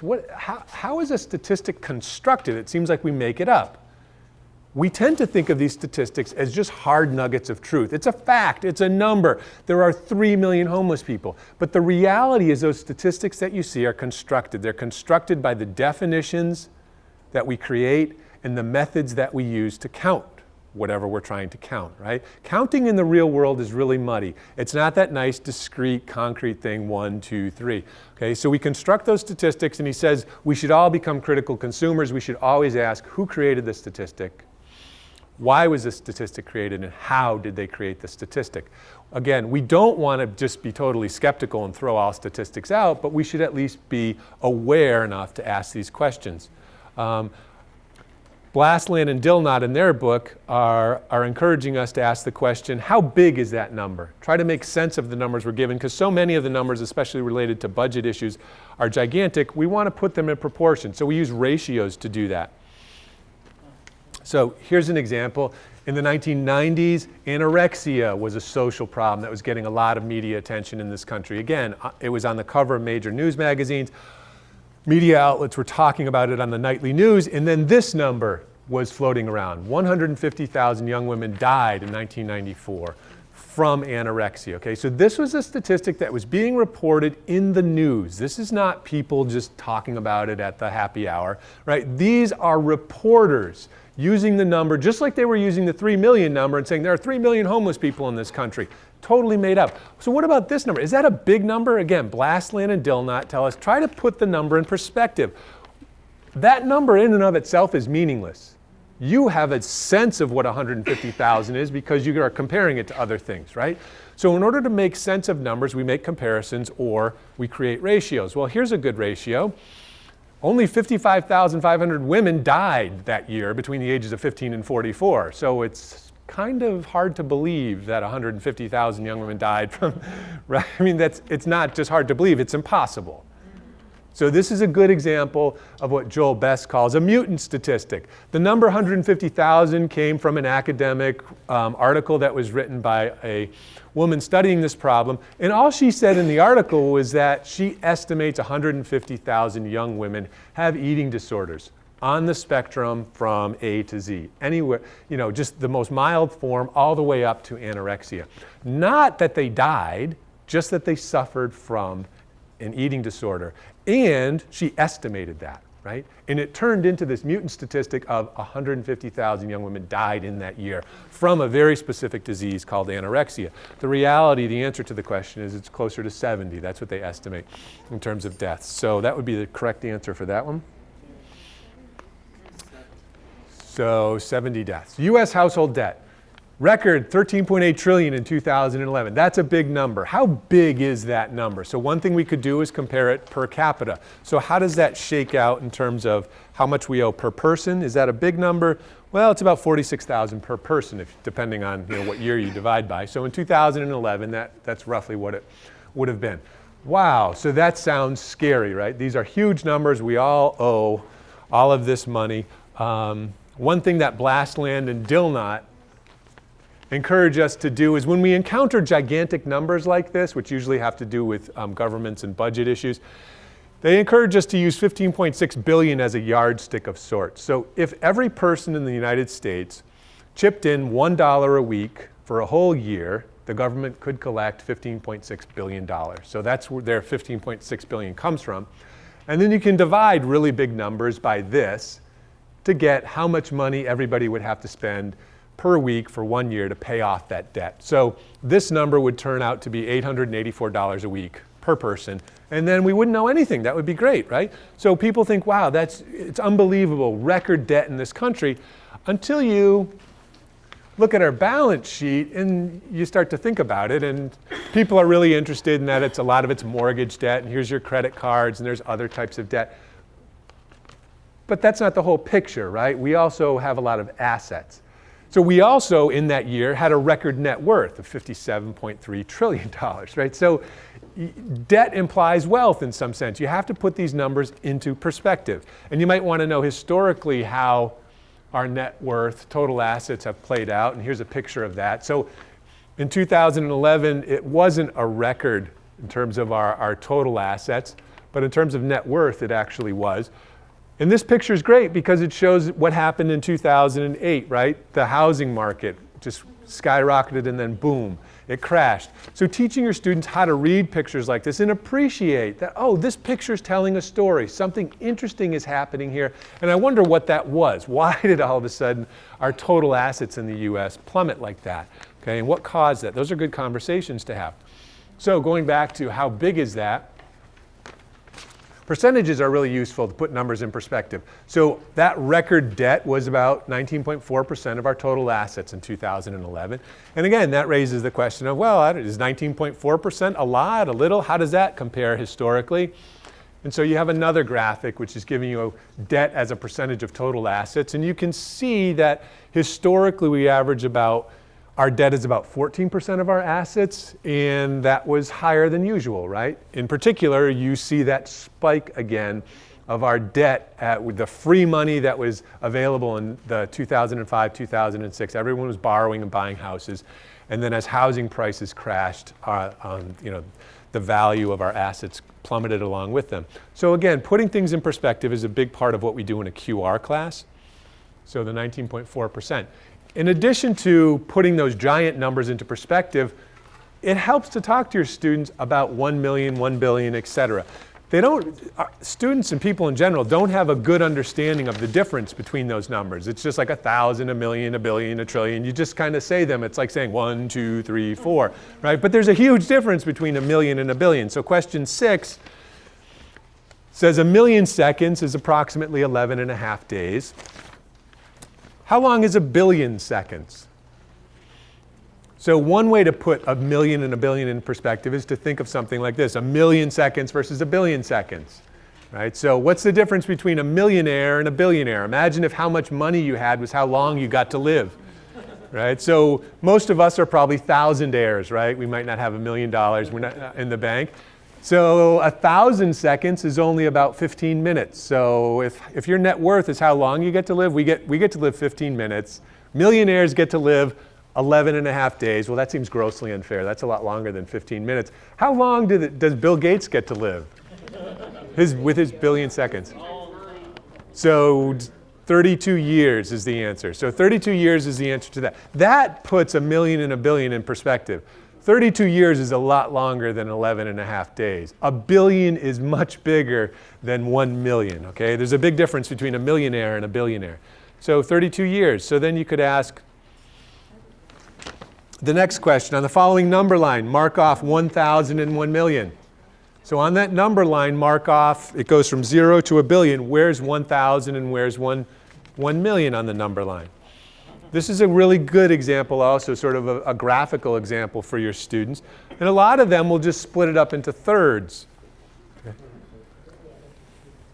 But if you're using a linear scale, you don't do anything, right? 1,000 and a million don't show up on this axis. They're not there. Okay. Basically, if you want to put a million on this, remember a million is 1,000th of a billion. So if a billion is at 1,000, you'd have to put a tick mark at 1. It's just not going to show up. It's going to be right by 0, okay? And so same thing with 1,000. So that's what the linear scale is between here's 0, 1,000, a million, a billion, right? That's the relative scale for those numbers. If you use a log scale, now this is what a lot of people, they make this mistake. Right? And this is what they think of in terms of the relative sizes. But they're using a logarithm scale here. You're not going 1,000, 2,000, 3,000. You're going 10 to the third, 10 to the sixth, 10 to the ninth. Okay? What's increasing linearly there is the power of 10, which is what a log scale is. And we talked about that a little bit last time. So again, those are good things to talk about. Number 8 has to do with the percentage, which we talked about last time. So percentages are really important. I'm going to spend a little bit of time here talking about how we interpret percentages, and in particular, percentage of what? Again, most faculty members think of percentages as just the most basic middle school math topic ever, right? 3 out of 6 is 50%. Of course, my students know about percentages. Well, drunk drivers account for 1/3 of all accidents. That's just a statistic that's true in this country. So therefore, sober drivers are twice as dangerous, right? I mean, that's just, it's just math. You can't argue with the math. It's true. That's true. Sober drivers account for twice as many accidents as drunk drivers. I mean, that is the absolute truth. And most of your students are not going to be able to explain. You know something's wrong, right? You're like, oh, they can't articulate it. They don't know exactly what's wrong, and they can't explain why this is silly. So what's sort of the confounding factor here? What's the total number of drivers? We hope that there are a lot more sober drivers on the road. So if I actually knew how many drunk drivers there were and how many sober drivers there were, I could put those numbers in perspective as percentages of drunk drivers and percentage of sober drivers. I don't know those numbers. How would you count those? You call people up and say, hi, are you a drunk driver? Do you enjoy drinking and driving? So instead, I can show you 25 to 34-year-olds versus 16-year-olds. Look, 25 to 34-year-olds get into 10 times as many accidents as 16-year-olds. And yet we hear everything in the media, how dangerous 16-year-olds are, right? And my insurance rate skyrockets because my 16-year-old kid now is on my insurance plan. But look, these are the crazy people. 10 times they're 10 times as dangerous. That's the 1/3, 2/3 thing. It's exactly the same argument until you count and realize, oh, there are a lot more 25 to 34-year-old drivers than 16-year-olds. And in particular, and then this button is sort of what, for me, captures QR. This is what QR is all about, communicating with numbers. I can use ratios to put those numbers in perspective. That tells a story. Right? This all of a sudden, you've transformed those, you've communicated something effective with those numbers. It's exactly the same data, it's just that's confusing, and now I've done something with the numbers that's helpful and interesting. As a rate per 1,000, oh, these 16-year-olds get in a lot more accidents per 1,000 drivers. Now I can compare those numbers, right? It's not fair to compare those numbers up there because we don't know the actual numbers of sober and drunk drivers. That's what QR and QL and numeracy is all about. Of course, okay, so we're all savvy. I get it. And then you see a statistic like this, and your biases immediately come right to the forefront in all of your rational brain, that system 2 here level thinking we were talking about over there versus the system 1 rapid heuristic thinking. It goes out the window when you encounter a statistic that confirms some bias you have. Like men account for 55% of all accidents, and you're like, I knew it. I was driving here. This guy cut me off on 77. He almost killed me. Men are very dangerous drivers, right? What's going on with this statistic, though? It's not that there are more male drivers. There actually are, there are more women. So in terms of driver's licenses, they're about the same number of male-female drivers. So it's a little different explanation here. The confounding factor isn't the number of male-female drivers. More miles driven. So men drive 63% of the miles. So you would expect them to get into 63% of the accidents. Like, oh, that totally changes that statistic. And then, of course, you go right back to slide 1 about, well, who created that statistic? I got it off the internet. I don't know. How did they count that, right? Who's counting that? Yeah, that's true. You have a lot of actuaries who want to know stuff like that. So we could probably trust these statistics. Again, when there's money involved, you usually get very accurate numbers. So we already talked about this slide. I'll skip that. But this one's interesting. So pictures tell a story, right? We saw that picture of total assets in the US and how it dropped. And so something interesting happened in 2005. Numbers can tell a powerful story also. So this statistic to me, I was really shocked when I saw this. It was an article, I think it was in the New York Times about a year ago. It was talking about the increase in out-of-wedlock births. So that's the phrase that they use. It's, if you're not married and have a child. And in 1982, 5% of women with a high school degree, white women, sorry, this is only white women, with a high school degree had a birth out of wedlock, and in 2010, 34%. For white women with college degrees, the percentage didn't change, 2%, 2%. Our society is undergoing a radical transformation. That statistic just, it was just shocking to me. I couldn't explain it. It was really, that's a huge change, right? I didn't know this was happening. And I didn't know what the explanation was for this. But the number's powerful. Something is happening, right? Something in our society is changing. And I'm not judging whether that's good or bad. It's just different. Something definitely different is going on here. So you can have a conversation with your students about what do you think is going on? Why all of a sudden are there so many more births out of wedlock? And one explanation is that a lot of young people now just are living together. They're not getting married. They see no point in it. It's just sort of this outdated, antiquated thing that people used to do, but everybody gets divorced, so what's the point anyways? And it's expensive to get married. So we're just going to live together. That's part of it. And there also are other things happening there. So in addition to, this was the table that this was published in the New York Times.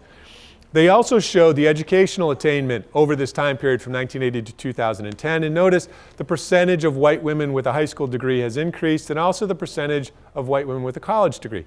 So I saw this table side by side, and I was like, oh, those are percentages in the same table. What are they percentages of? What is this 88% of what? Right? That's the question we should always ask.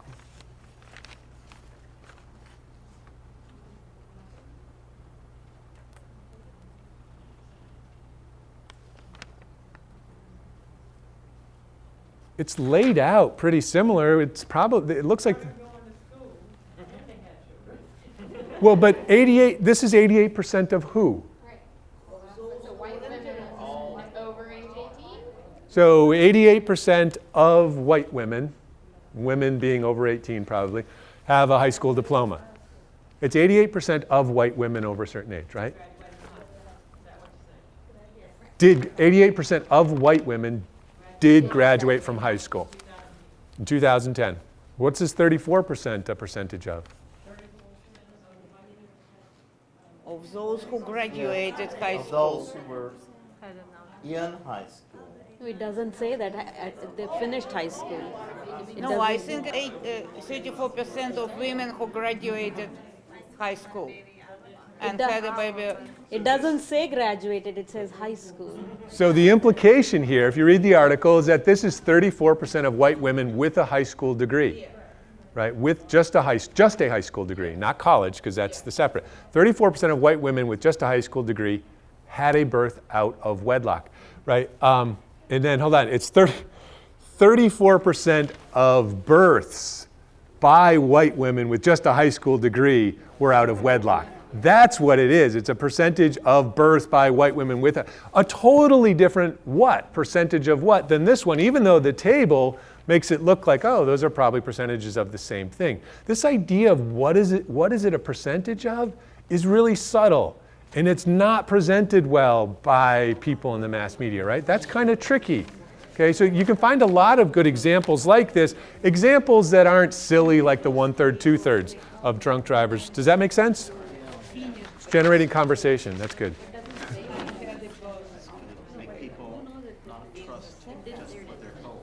Right.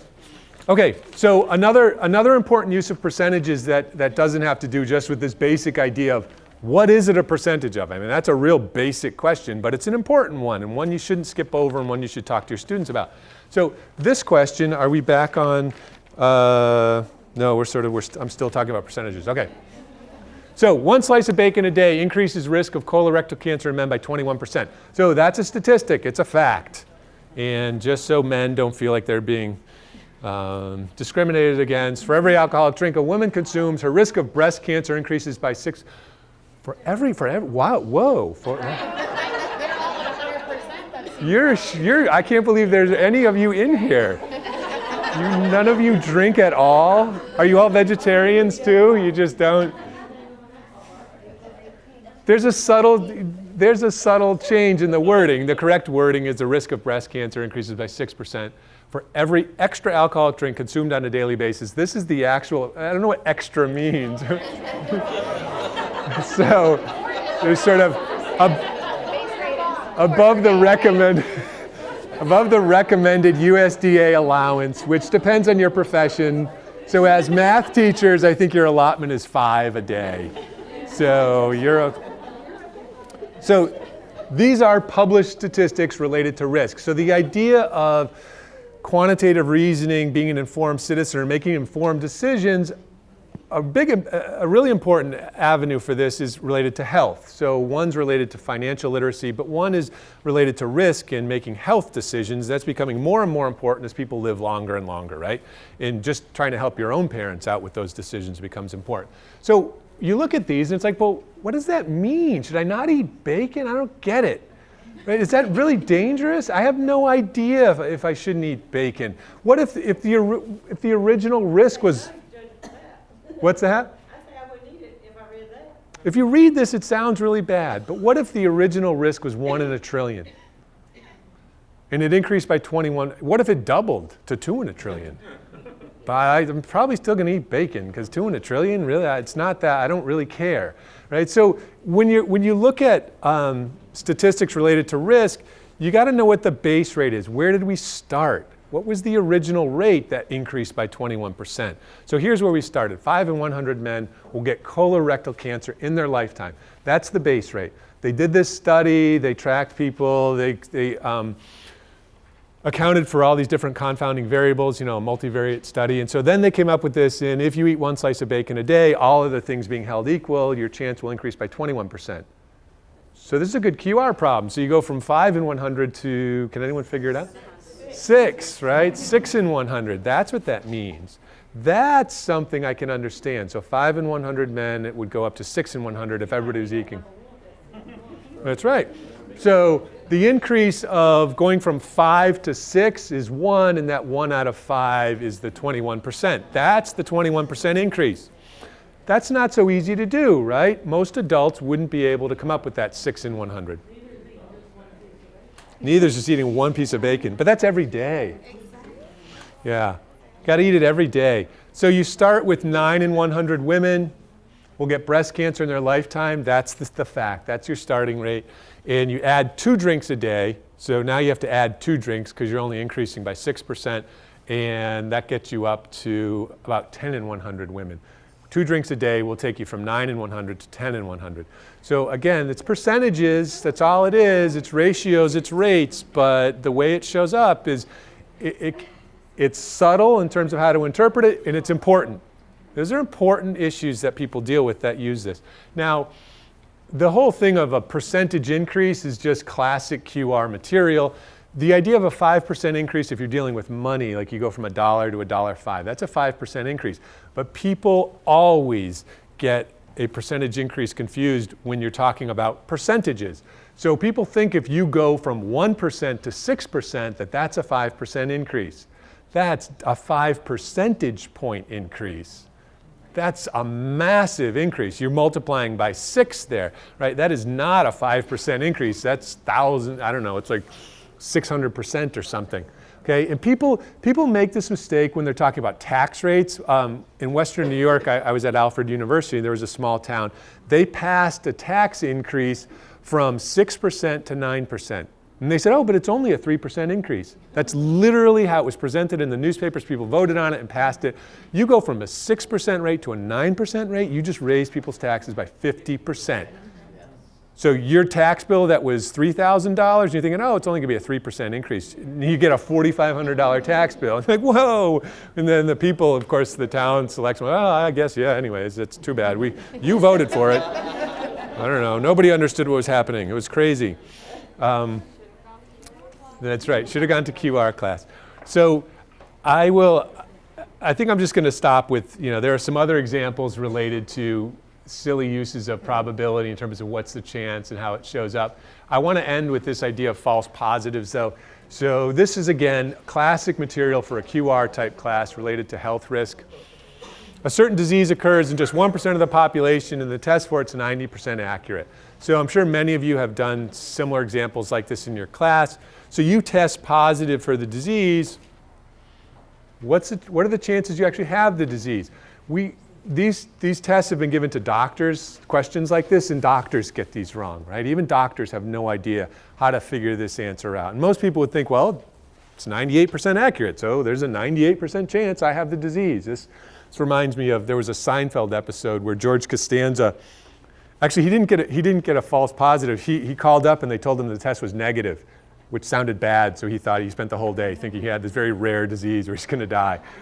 So you test positive. What are the actual chances you have the disease? You don't need to use fancy probability, Bayes theorem, or Bayes formula to solve this. This is just conditional probability. You can use a Venn diagram, so you make an assumption. Let's assume we have 100,000 people in our population. 1% of those people will have the disease, so 1,000 people will have the disease. The test is 98% accurate. So 98% or 980 of those people will test positive. The other 20 will test negative. These are false negatives. They are told they don't have the disease when actually they do. The remaining 99,000 people are healthy. The test is 98% accurate. So again, 98% of those healthy people will test negative, and the other 2% will be false positives. They test positive for the disease, but they're actually healthy. So the question for us is, if you get a positive test result, we only care about this subset. So this is a conditional probability question. We're only interested in these people. If you test positive, What's the probability that you get the disease? So we were only looking at those numbers. And now notice what is going to totally skew the result. What happens here? There are a lot more healthy people that tested positive because the disease was so rare. So there's a lot more healthy people who actually are positive. So the actual probability is 980 out of the sum of those two numbers, and it's roughly 1/3. So even though you tested positive at a 98% accurate test, there's only a 33% chance you actually have the disease, okay? People go through hell, especially parents, when they're kids. They test kids for everything. And it's like, oh, your child just tested positive for something. And the doctors don't tell them that there's this ridiculous probability that they might not have the disease. And so the parents spend 2 weeks on pins and needles thinking that their kid might have this horrific, debilitating disease, when in reality it just doesn't happen. And you hear stories like this. There's a really good book written by a Dr. Steve Woloshin at the Dartmouth Medical Center called Know Your Chances. It's accessible for QR students and has a lot of good examples related to health decision making. So Know Your Chances is another good book to use. We won't have time to go through the last worksheet, but this one is more on percentages and percentage change. It shows unemployment rates in this country. Just a lot of data on the front of it. And on the back of it, you can see the types of questions I ask my students. So if I want to talk about percentage change, typically what I'll do is I'll come in, I'll give students a worksheet like this. Small groups, hey, answer some of these questions. You know, everybody laughs and has a good time. It's silly. People can't get the right answer. It seems so easy. And then they're ready for the lecture. Then they're like, okay, well now teach me something about this, because we're clearly completely confused as to how to do any of this. And it would be nice to know how to answer these questions. So that's typically how my classes run. And again, you have to be willing to kind of go with the flow, right? Because you never know what questions students will ask or where they'll kind of take the conversation, which makes it, it can make it exciting and interesting for the instructor as well as the student. So thank you for listening. Enjoy dinner tonight. And if you have questions, I'll be around.